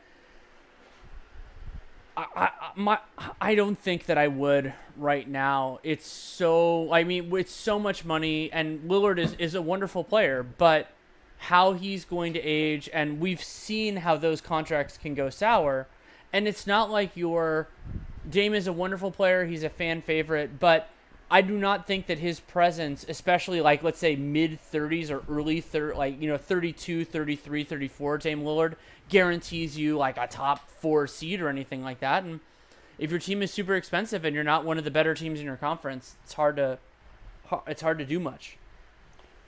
So the Warriors, 14 of 21 at the rim, but 2 of 7 from floater range and 7 of 16 for mid-range. The 3 ball has not really gone down for them. They are 1 of 5 from the corners and 6 of 17 above the break. And the Rockets, 18 of 24 in the restricted area. High success rate. Way more attempts than last game, because they were at 14 before things got crazy. 2 of 9 from floater range, only 2 mid-rangers, which they missed. And another huge thing for the Rockets is that they've been hitting their threes. 14 of 32 is a strong, not as ridiculous as some of their attempt rates in season, but making 45% real good. Yeah, they've got a 125 offensive rating, 91 points on 73 possessions.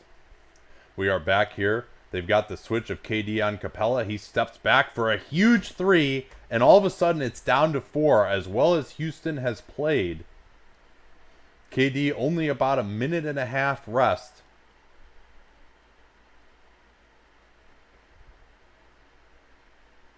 Harden remains on the floor. He came back after a very short rest as well. I shouldn't say remains.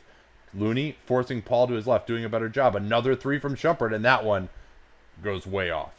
Yeah, and if Houston support players are missing open threes, that could swing this last quarter pretty quickly. Because those looks are going to be there against the Warriors. Especially these kinds of lineups. And PJ Tucker is going to check back in. Yeah, McKinney replaced by Iguodala after that possession. KD going at Capella again. Looks to pull up, fading away. Yes. 2-point game. Kevin Durant has started. He's had 13 points in the first 3 minutes of these quarters here. And they're just going right at Clint Capella. A better strategy than they had the first time when KD was on the floor. They lob it up to Capella. Here's Paul, closed down nicely by Thompson, but then gets to his spot. Great patience there by Paul.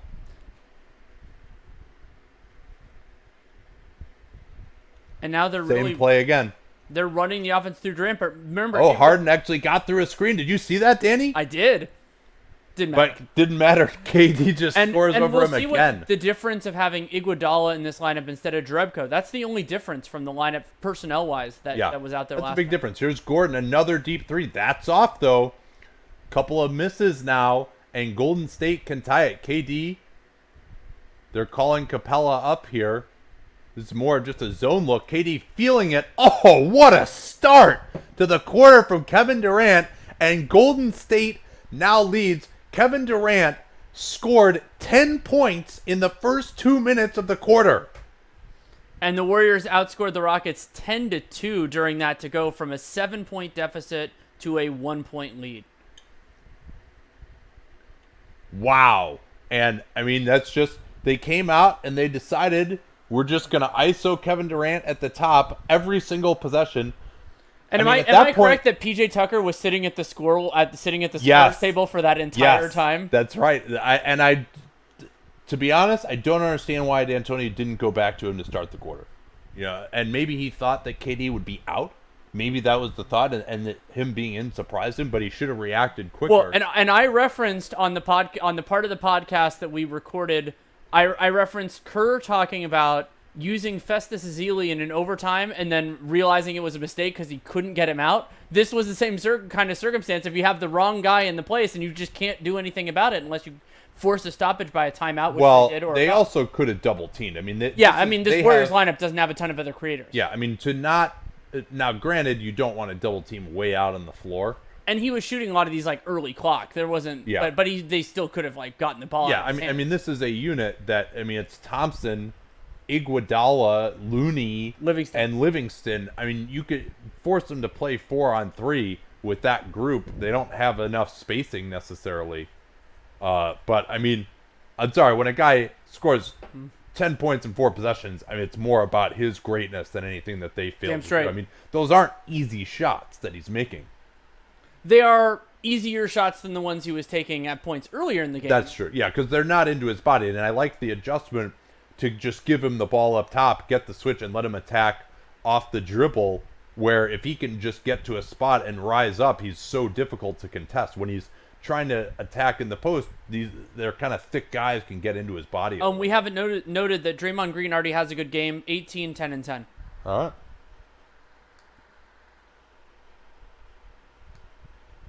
I mean, this has got to be so depressing if you're Houston, though. I mean, they played so much better than the Warriors overall in this game. And remember, while the Warriors guys might get some rest, generally speaking, the death lineup has outplayed Houston's equivalent lineups, and they're getting, I'd say they're probably about 3 to 4 minutes away from that for the rest of this, as much of this quarter as is relevant.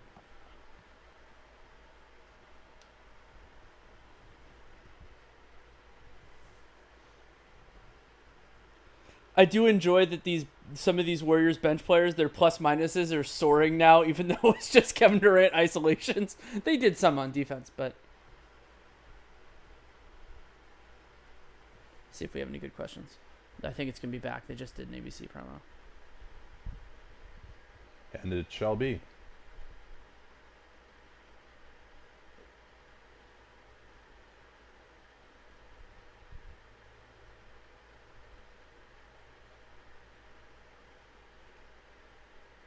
They're showing these KD. I mean, this could have been better defense from Shumpert. I mean, KD just quick shot him there. He couldn't even get a contest on it. And I mean, Klay Thompson's smile, just like, wow, this is ridiculous. Houston back to their starters. They're trying to get Harden going middle on Durant. Lob it up. Looney with a great play, but he's going to get called for the foul. Interesting to see, Danny, whether this is a shooting foul or not. I think those calls should be shooting fouls. I think they're going to call it on the floor. Yeah, I mean, that one's tough because the foul occurred pretty close to the moment of contact with the ball from Capella. To me, if a guy's catching an oh, good, they did call it. Because to me, if a guy's catching an alley-oop, it should be free throws. Not good for Houston as Capella is now 0 for 3 at the line. I can answer this one quickly. Somebody asked, do some teams lose game threes to increase ticket revenue? The answer is no. Kevin Durant has 27 points in this half already, Danny. Sleepy Floyd's record could be under assault here. 39.5 is the NBA playoff record. KD already had 38.5 earlier these playoffs in Game 6, first half. How do you get that half? They got the switch again. Capella trying to pressure more, and now see they're coming with the double with Tucker. This is what they should have been doing earlier. Iguodala has to load up from the left wing, and he wasn't even close.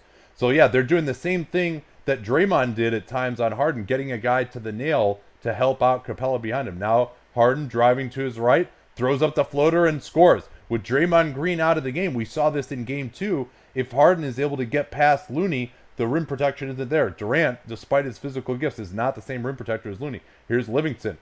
Sets up Iguodala. Wide open three-pointer for Iguodala. Goes down, and Golden State leads again. And we're keeping on counting down the time until the Warriors' best players are all on the floor. I mean, Yeah. the Rockets have to make some distance here. KD did a great job of getting the ball out of his hands early here. Here's Capella on the roll. Goes into two guys. Somehow found Tucker. Swing to Gordon. And Eric Gordon with yet another three-pointer. He's 6 of 11 from downtown. And he has 26 points in this Sorry, game. make it 6 of 12. Yeah, he airballed that one earlier. Or came close to it. Now Durant just going to go one-on-one at Tucker. Into the lane. Tucker with the strip. That was clean. And will stay here. Presumably Curry is going to return pretty shortly. Draymond could come back as well. This pass from Capella, did not expect that kind of a jumping pass from turn, him. and he wasn't turned by an opponent. He just kind of did that. That was interesting. Here's Looney stuck in the corner. Capella, good denial on Thompson. Now Looney just drives past to the baseline at Livingston. Thompson eludes Harden and hits the three. They had nothing for 22 seconds there, and then Clay breaks open again. Yeah, it was actually Capella who, remember, was on Clay, denying him on the weak side, and then Clay sprinted all the way to the side. Now here's Gordon trying to get Durant in the air. Swings it, and then he throws it to what he thought was the corner. He's Gordon looking at James Harden saying, hey, you need to move down to the corner, and James Harden does not move like that offensively. And that was Klay Thompson's first made three of the game. He's 4 for 10 from the field, 1 of 2 from 3. Curry remains on the sideline, as does Green. I think Kerr should probably go back to those guys. I know these guys are holding their own here. KD crossing over on Tucker, gets into the lane, behind the back, double That's team. such a hard shot. Yes, it is. Looney skies over Paul for the rebound, though. Here's a deep three from Thompson. That's short. Livingston trying to keep it alive, and he'll be called for his one dumb foul of the game. Well, yeah, it could have also been that one. I think that was on Nene earlier where he kind of hit him anyway. So now would be a good time to get Draymond Green back into the game.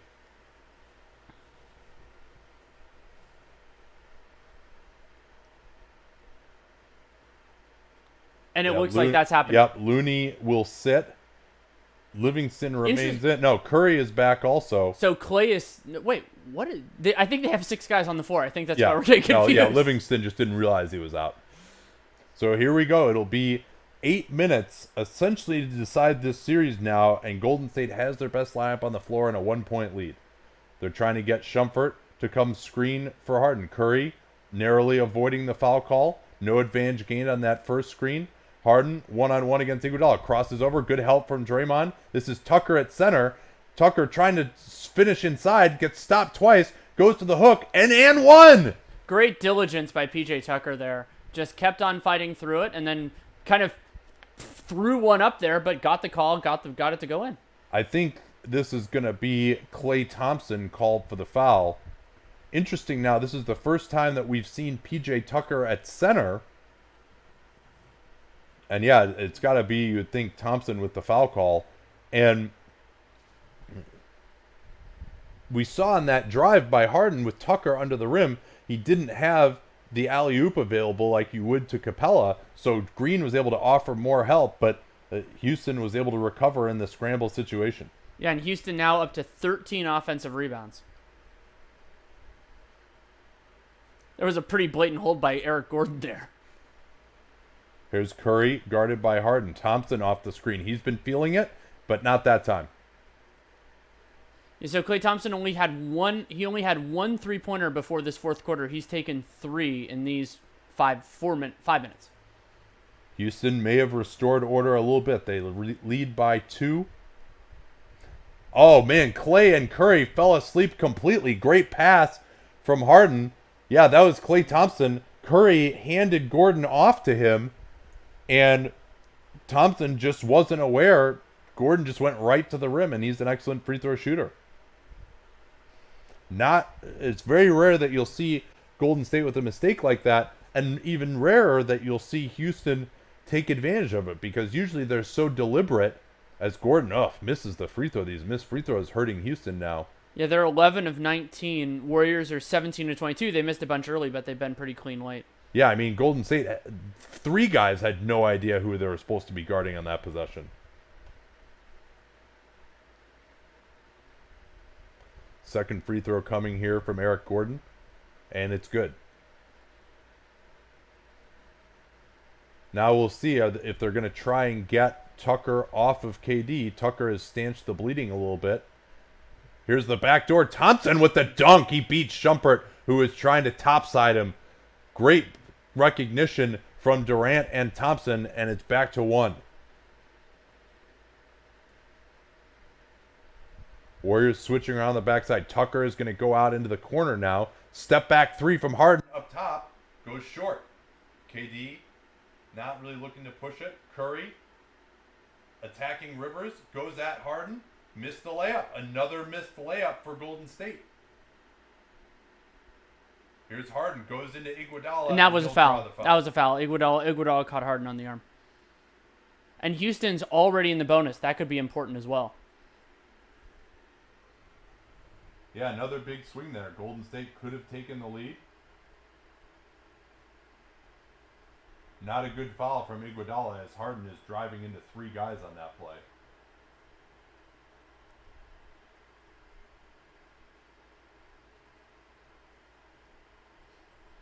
So how would you handicap? We're 6 minutes, 14 seconds left. I assume Houston's going to be up 3.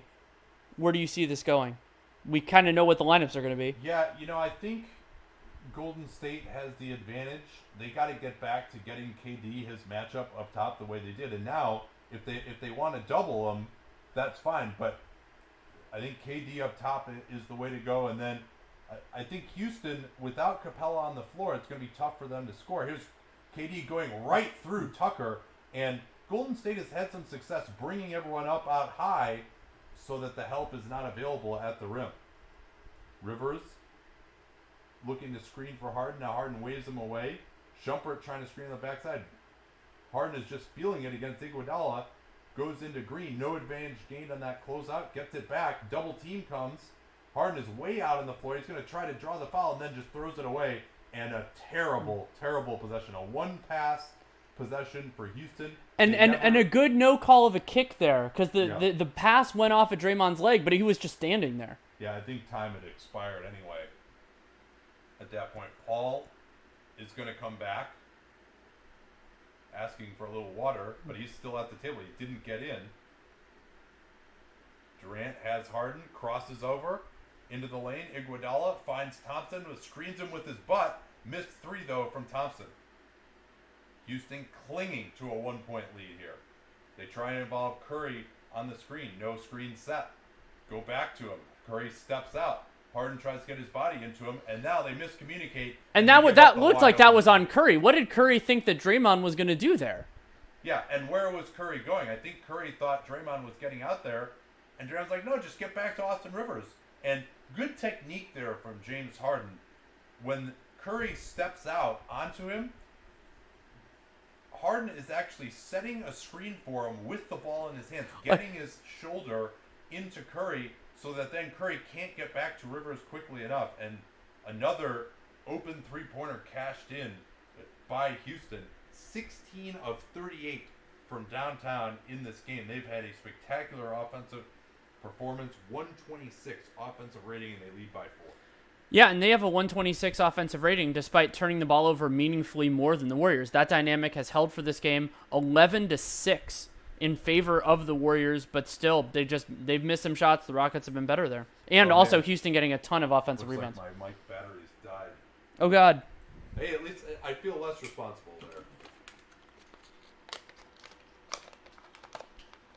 there. Than when I just forget to turn it back on. I haven't done that in a couple of. Yeah. Okay, let's see if we have some questions. All right, sorry about that. That was actually the batteries dying rather than me forgetting to turn it back on.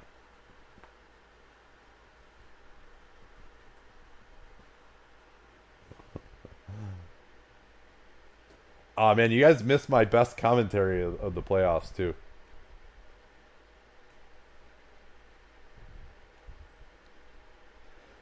Basically what I was saying there was that Harden is setting a screen with the ball in his hands on Curry by getting into his chest when he's trying to hedge. He prevents him from getting back to Rivers and either forces him to switch or gets Rivers the wide open shot. And then Curry obviously totally miscommunicated with Draymond. And that's on Curry because him expecting Draymond to get all the way out there on that play doesn't really seem realistic.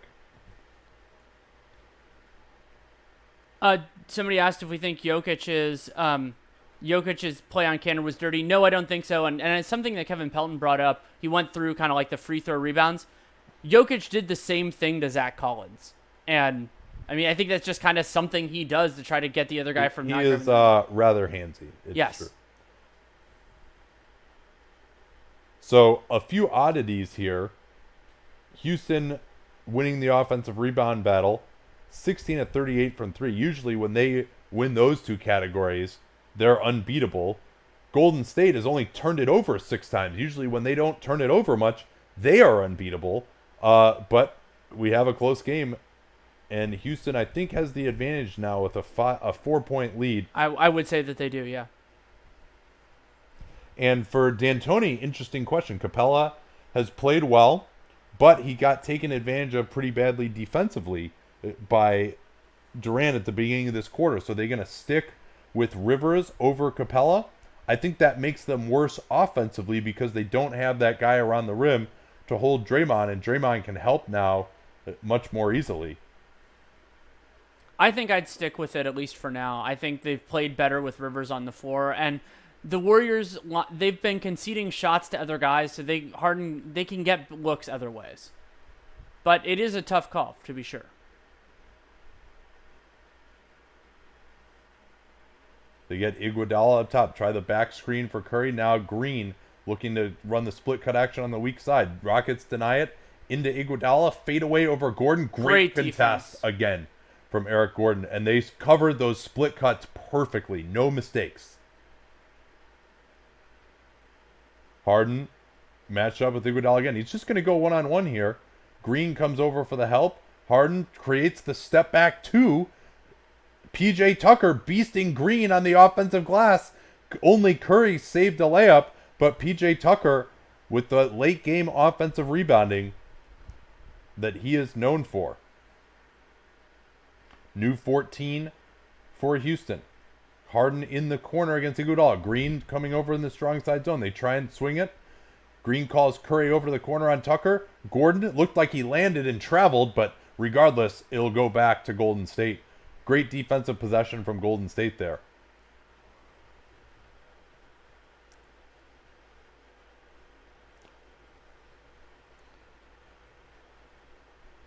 Has KD scored since we were talking about him potentially setting the record in the half? I don't think he has. I think he was at 39 then. Now he's at 41. Yeah. Here's Curry. He elbowed Rivers in the face. And this will be an offensive foul. Yeah, he got him.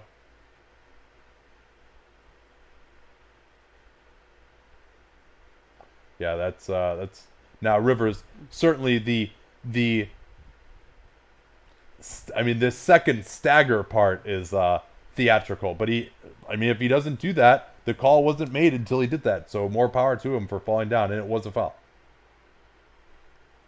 Paul looking to give Harden a break for once. Gordon off the screen. Draymond is late. And that was actually a great job at taking advantage of Draymond Green's help tendencies. Here's Thompson in transition for a three. Yes! Klay Thompson cuts it to one. Big exchange there with Gordon missing the open three. They ran a nice play to take advantage of Draymond not being there to screen KD with Draymond's man, but couldn't get the shot. And then in transition, Thompson comes right back. Iguodala digging in on Harden. Oh, What a Thompson read with by the steal Klay. ahead to Curry. Rivers is going to challenge him here with the block. And then Thompson is fouled, though, on the offensive rebound attempt. Great hustle from him. The Warriors beat Houston down the floor. That time, Curry has not been good on these layup attempts tonight. That's a fantastic block from Rivers, but clear foul. Well, and on Curry Klay. Curry going for the layup on a 3-on-1, he probably could have passed that off to KD for an easy dunk. I mean, Yeah. maybe he thought PJ Tucker or somebody was going to chase back, but KD finishes Yeah. those. I mean, he's ahead of the field on a 6'2" guy. It was just a great play by Rivers. That's true. So we'll get a timeout with 3:25. Not sure who took this one, but it's the use it or lose it timeout. I think Golden State took it. They're down to 2 now.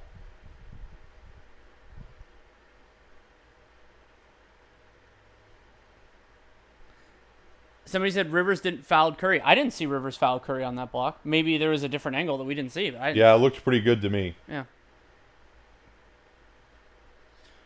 Well, and that's actually somebody's getting at that PJ Tucker committed the foul on the play. They both fouled him. I've argued, I didn't see it well enough to see that.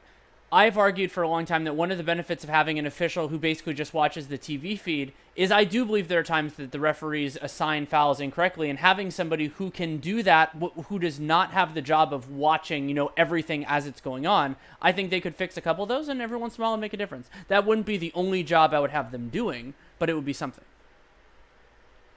Can you imagine how apeshit people would go if, like, the star of their team fouled out after a review like that, though? Yeah, I'm okay with that, though.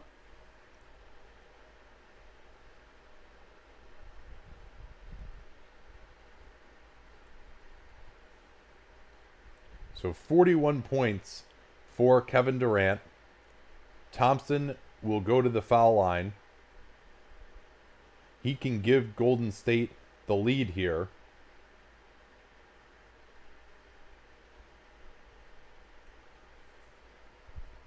I've always wondered about Thompson, of whether if he were in another environment where he was expected to be more of a main option, if he would have learned more tricks to get to the foul line, been more of a pick and roll threat. He definitely wouldn't have flopped and all that kind of stuff because he just has a moral opposition to it. Yeah, well, I mean, he hasn't needed to either. They're true. a great team. If he needed to do that to get better, maybe he would. So Golden State with their first lead in a little bit of time here. 3:20 left, potentially in Houston season. Capella is back now. This is interesting. That gives Draymond somewhere to lurk near the rim, but the spacing wasn't really working for them offensively. Harden, this is just going to be him one-on-one. That's what they've lived on. Oh, Iguodala got the block on him. They recover it. 3-on-3. Houston is back. They get it to KD. He's guarded by Harden, and KD needs to just go here, and Curry waves him away. They want to instead get Capella onto KD. Where's the help going to come from? KD into the lane. Goes to the 1-foot fader. In and out. Oh, and then a bad foul And that's by just, Thompson. and what was he trying to gain there? It would steal the ball from Chris Paul, and now it's free throws. Yeah, that was just an asinine foul by Klay Thompson. And clean or not, you're not going to take it away from him. And yeah, He fouled him. I mean, and Chris Paul is looking for the slightest chance of contact. What a dumb play. And like the Warriors' half-court defense has been pretty good when they've gone to these 5-man guys. They're just I mean, like, all they've come up with at this point is trying to ISO on Iguodala. They're not even trying to involve Curry anymore, basically. I don't know why, actually. I think they've gotten pretty decent stuff out of that. Maybe Harden is just too tired. And Klay was the only guy who hadn't gotten back, so it's not like they were going to get a layup or a dunk anyway. Yeah, so Tucker It's a now huge foul. is matched up on KD. That in and out from KD looms. They get the switch. Now they want Curry to go at Tucker, interestingly. Tucker cuts him off. Tough fade from Curry is off. Thompson beats Harden to the rebound, gets it to Green, and 4 Rockets take it away from him. And now they should push because Draymond's well behind the play. Here's Paul. He's going to get a wide open 3. No, he gives it up. Oh, man, Chris Paul looking to pass it, and Iguodala tricked him. Houston still in a good position now, up 1 with a chance to push it higher.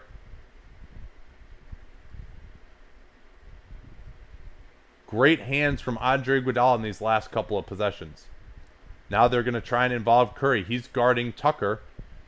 They don't switch it, and Harden just sends him away. I mean, why are they not trying to get the switch here? This is just lazy.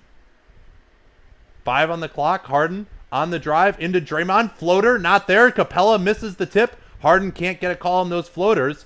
Now Draymond and Harden are engaged behind the play. It's 4-on-4 if KD wants to go. Paul, now they get the switch of Harden onto KD. KD needs to just go attack Harden here. Instead, it's Curry on Capella. Curry into the lane. Goes up over Capella. Capella stops him. How many layups is he Rebound missed in this game? Yeah, Curry is missed 5 layups in this game. Here's Harden going at KD. Shoves him off. Gordon back to Harden. Harden not looking to take the open 3 for some reason. He just has to run the time down. He can't make a quick decision. 5 on the clock again. Harden attacking to his left. Tries to go through 2 guys. Floats it up. That's off. Capella missed another tip. Paul rebounds. Harden wanting a foul call again. Paul yelling for someone to come up. It's going to be Draymond. No time on the clock. Paul finds Tucker. No, it's deflected. Ahead to Curry. And PJ Tucker commits the foul here. That's got to be a loose ball foul. And I guess a shot clock violation. Yeah, no one ever had it. Luckily for Houston. Well, I mean, they could have called the loose ball foul before the shot clock violation there. Yeah, I think it had expired. We'll see it here. No, actually, I think the foul happened just before it expired, but I'm fine with them not calling that. What a scramble that was. Golden State has had plenty of chances. Yeah, that's fine. I think the Warriors having the ball there is a just result. So here's KD. They're going to try and involve Capella again. No, they get through the screen. Re-screen coming here. KD engaging Capella. Now he's got him. KD crossing over multiple times. He's got Iguodala's left corner 3 is good. Wow. Andre Iguodala has given Golden State a 2-point lead. They got to call a timeout to get the 2-for-1 here. They're not doing it, though. They got to go quick. Curry, Harden tries to go through Curry, and he draws the foul. I don't believe. We'll see whether this is going to be a shooting foul. Well, they're in the or bonus. not. It doesn't matter. Yeah, I guess it doesn't matter. So Harden can tie the game. And now the Warriors can call a timeout to get their own 2-for-1. And see what happens when James Harden actually goes quickly and puts pressure on the defense. That's just a huge 3, though. Tucker was trying to help out Capella, and Andre Iguodala, he hasn't hit a big 3 like that in some time, but Harden's still a chance to tie it now. Yeah, really, this is 2 possessions for the Warrior versus 1 for the Rockets. Well, and so Kerr should take a timeout Absolutely. right here, in between the 2 free throws, and to set it up for the 2-for-1. To me, you call it after this free throw, and then you advance the ball, because that makes the 2-for-1. Yeah, I guess. I mean, I think they have enough time to get it, but yeah, now that I think about it, you're right. You probably should wait. Harden's second free throw.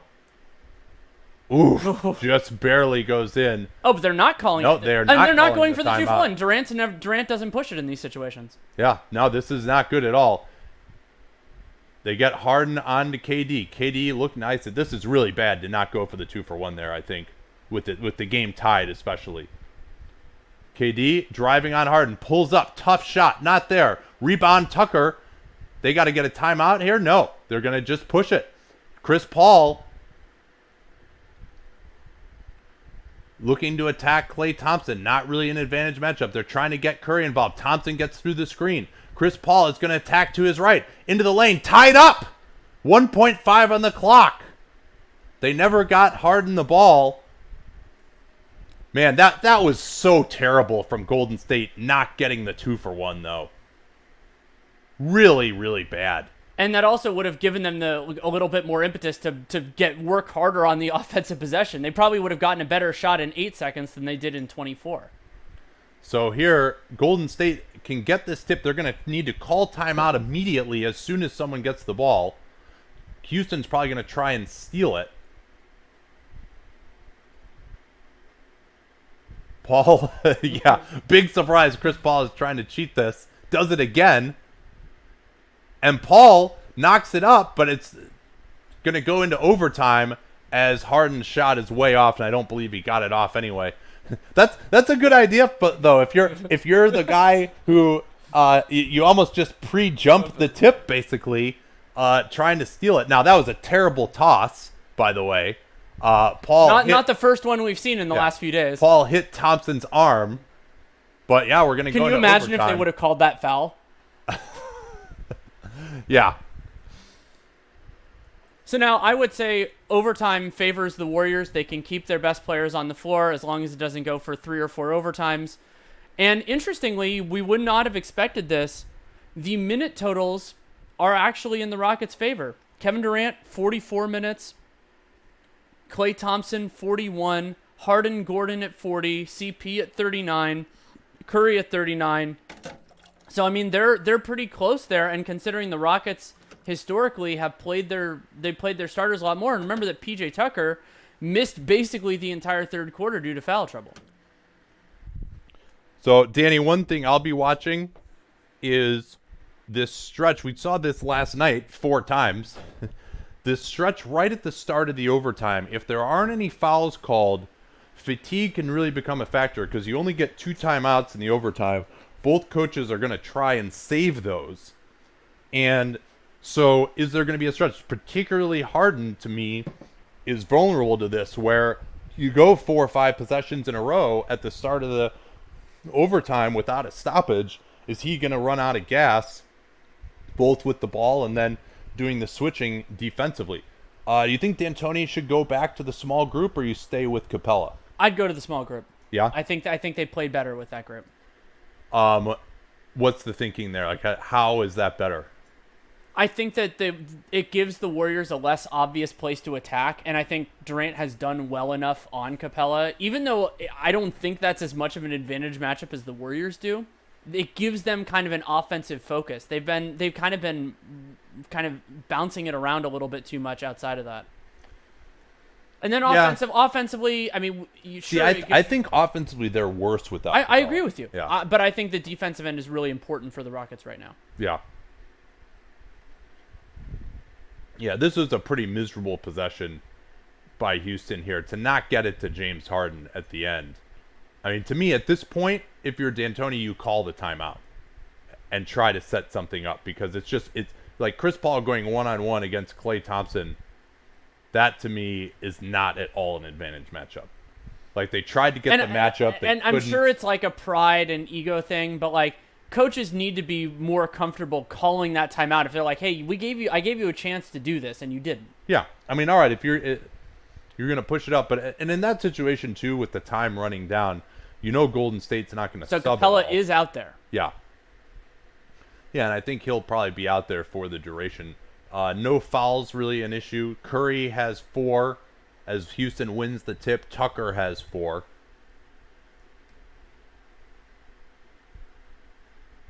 Capella at range, looking to hand off to Paul. Into the lane. Capella, the pass is behind him. Draymond strips him. Capella almost travels. What a pass! Yeah, he somehow gets it to Tucker. That's 2 incredible passes that Capella has made when he looked like he had no chance on the play. Left-handed pass, falling down on his knees to set up Tucker for that floater. Curry, guarded by Harden. They're trying to get Thompson in the post. Curry's going to have to take Harden here. No, instead it's Green.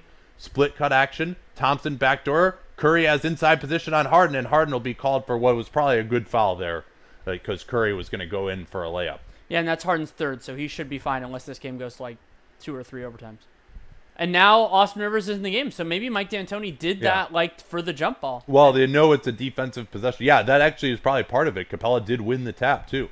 Curry denied off the screen by Paul. They try to go Thompson backdoor. Here's Green just going into Harden, and he's going to get the foul. 4 fouls on James Harden.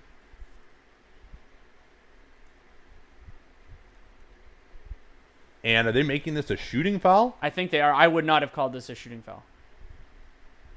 I thought it was on the ground before I mean, he he's gathered. kind of trying to pick the ball up. I guess, Harden got one of those earlier. So Capella's going to stay out now.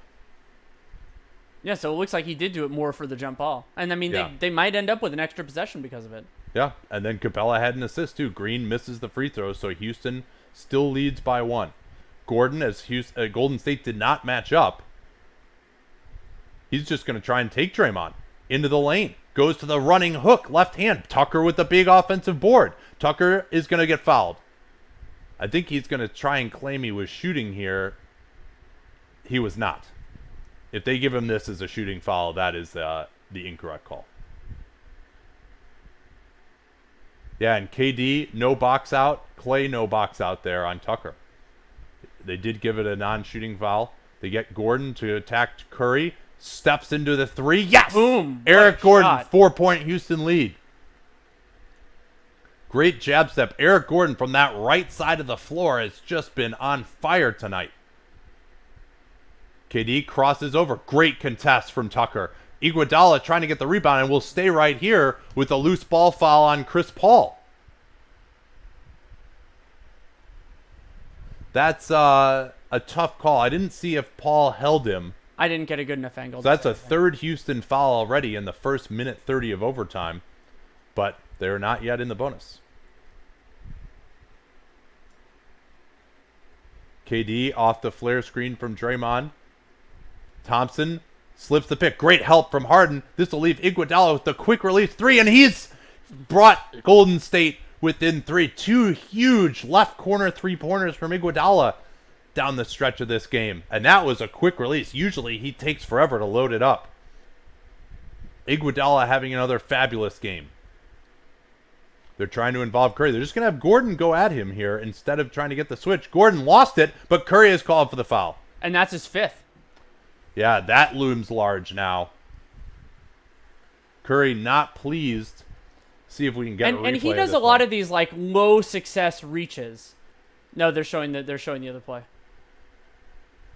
Yeah, there wasn't much of a foul there on Chris Paul. But it would have been off of him anyway, I think. I didn't. So these teams fouling plenty, might as well, unless you're going to foul out of the game like Curry. Now Curry is guarding PJ Tucker. Watch out for Tucker on the glass, guarded by Curry. Curry steps out on Harden. Harden into the lane, floats over Draymond Green and scores. So they tried to avoid the switch with Curry. I don't like Curry on Tucker because Tucker is just too good of a screener. Oh, KD almost lost it. Now he's going to try and attack on Tucker, crossing over twice. On the baseline, finishes beautifully. 1 point game, 2:25 remaining. Yeah, KD fell into Chris Paul. Hopefully he's all right. And Harden's limping too.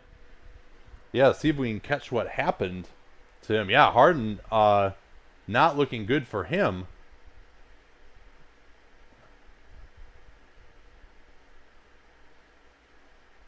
I think he might have caught a hamstring or something here. Because it didn't look like he landed particularly well. Or he might have got kicked in the shin by KD as he went up. Yeah, I didn't really catch what happened there to Harden. It could just be like a muscle injury, like a hamstring. Well, and then we were focusing on Harden. I don't know what happened to Chris Paul either. Paul had KD fall into his knee, Oh, okay. but I think he's fine. So yeah, let's take stock of where we are. 2:22 left in overtime. Houston's ball. Houston also ahead by 1. I believe the Warriors are in the bonus, but the Rockets are not, though they're probably pretty damn close. Yeah, and it'll be. It wouldn't surprise me if they're gonna be in the bonus with the next foul. They don't really show that. Yeah, it says fouls to give is 1. So they just put it up for time to detach. So Harden is still on the floor. I have not yet seen Chris Paul because they're doing a 2-shot, and Chris Paul's still on the floor as well. Good. Glad to see they're still out there.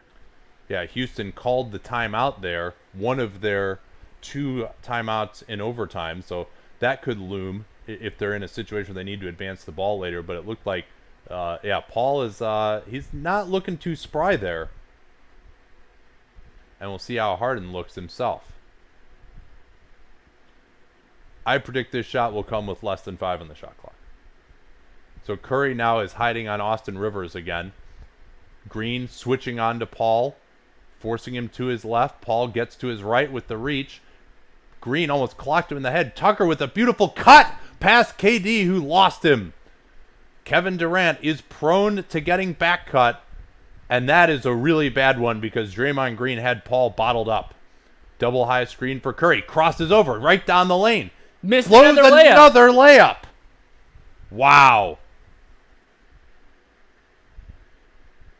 Now Harden can put Golden State into difficulty with the bucket. He tells Tucker to get to the right corner. Gonna go one-on-one against Iguodala. Gets to the right, into the lane. Can't make the layup. Off of KD's foot, and that was lucky. That was gonna go out of bounds. Well, Instead, and KD Golden was State almost recovers. out of bounds, but it wasn't. They get Curry the ball into the post to Green. Split cut action coming here for Curry and Iguodala. Thompson all the way over from the opposite side. Pump fakes, and he's off.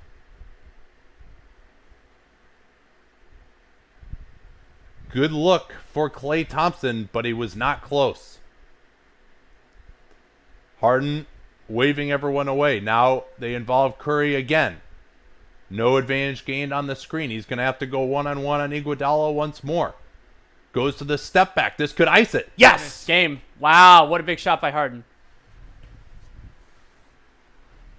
Not over yet with Golden State's three-point shooting ability, but James Harden has been excellent in the overtime. That floater over Green, big step back three-pointer on Iguodala. Pretty good contest, but James Harden has made a living on that shot. And what are Harden's stats now for the game? 39 points, 13 of 31 from the field, 5 of 13 from 3, 6 assists, 3 turnovers, 8 rebounds. Yeah, 8 of 8 from the foul line for Harden in his 45 minutes. Eric Gordon, 30 points, 11 to 20 from the field, 7 of 14 from 3. Yeah, I mean, he's been. I think I've liked him better as a driver than a 3-point shooter, but he's 7 of 14 from 3. Yeah, hey, Ben, give me Curry's shot chart. How many layups has he missed? I mean, he blew right to the rim. He's been I would Chris say Paul my is guess made a is miss my guess layups, is going to be 1 for 6. That's my guess on his shots in the restricted area. Yeah, it's not been good. And Steph Curry, frankly, just hasn't been good enough in this game. Yeah, and he's made some defensive mistakes. I mean, you could think back to the one where he left Chris Paul wide, or was that it was Austin Rivers? Yeah, it was Austin Rivers wide open. Yeah, Curry is 7 of 22. Let's see if we have any questions. Oh, Feldman said 2 for 8 Steph 2 for 8 in the restricted area. That's bad. And I mean, most of them have been cleanish looks. Yeah, I mean, this is not a good rim protecting team. It's not like Clint Capella is there. Now they get the 3 for KD. Oh, he's going to get fouled, and he'll shoot 3 free throws, and everyone is livid at Austin Rivers right now. See if we can catch how it was that he got open, because we saw the transition pretty quickly. Yeah, KD, they totally fooled everyone with KD setting a couple of screens and popping out. Houston blew the switch that time. So 3 free throws coming for Kevin Durant, and Golden State can still control their own destiny if he makes all of these. Yeah, you definitely never count the Warriors out in that situation, other than my partner Danny LaRue, who called game with that 3. Do you think they're going to get of the possession with a chance to tie this game? Yeah, I mean, all they need is one stop. So now, certainly giving up a 3-shot foul is not necessarily predictable. That's what we always say in these comebacks: turnovers and 3-shot fouls. And Houston, remember, they only have 1 timeout left. Yeah, Golden State only has 1 as well, but that one was well used, to be sure. So they are going to run it down. They direct traffic here now with Rivers. everybody over on one side. Help is going to come. Harden goes to the floater. What did they call? Offensive foul? I don't think they called anything. No, I guess not. Everyone stopped for some reason. But that's a huge shot by Harden with the floater. Here's Curry looking to attack. Carries it. He's going to go right in for the Oh! He missed that one too! Oh, is that pathetic? Steph Curry with a lid on the rim. And Golden State, they're not even going to try here. Austin Rivers is hurt too. Yeah, what happened to him? I'll see if I can go back and catch that. Man, Steph Curry just a lid on the basket on wide open plays. Okay, so Rivers seems okay there.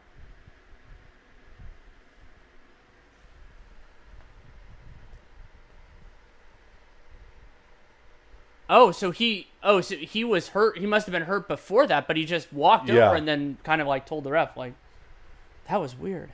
Maybe he just lost a contact or something. It's possible. Hopefully. So Harden, he's come through tonight. James Harden has been clutch for the first time, really. And, wow, Rivers is just down. Oh, he got clocked on a screen. Oh, by the screen by Draymond. Yeah. I mean, that is as legal a screen as it gets. He's not even moving. Yeah, that somebody needs to call it out. I mean, why would you try and dunk that right then? I mean, that's just so dumb. Hopefully Rivers is okay. He might be looking at concussion protocol here, potentially. He's looking a little groggy, to be sure. All right, well, we'll be back tomorrow for the early game. Yeah, the early game. Raptors season on the line tomorrow night. Houston has preserved theirs. And there will be game 4 of this series on Monday. Talk to y'all tomorrow.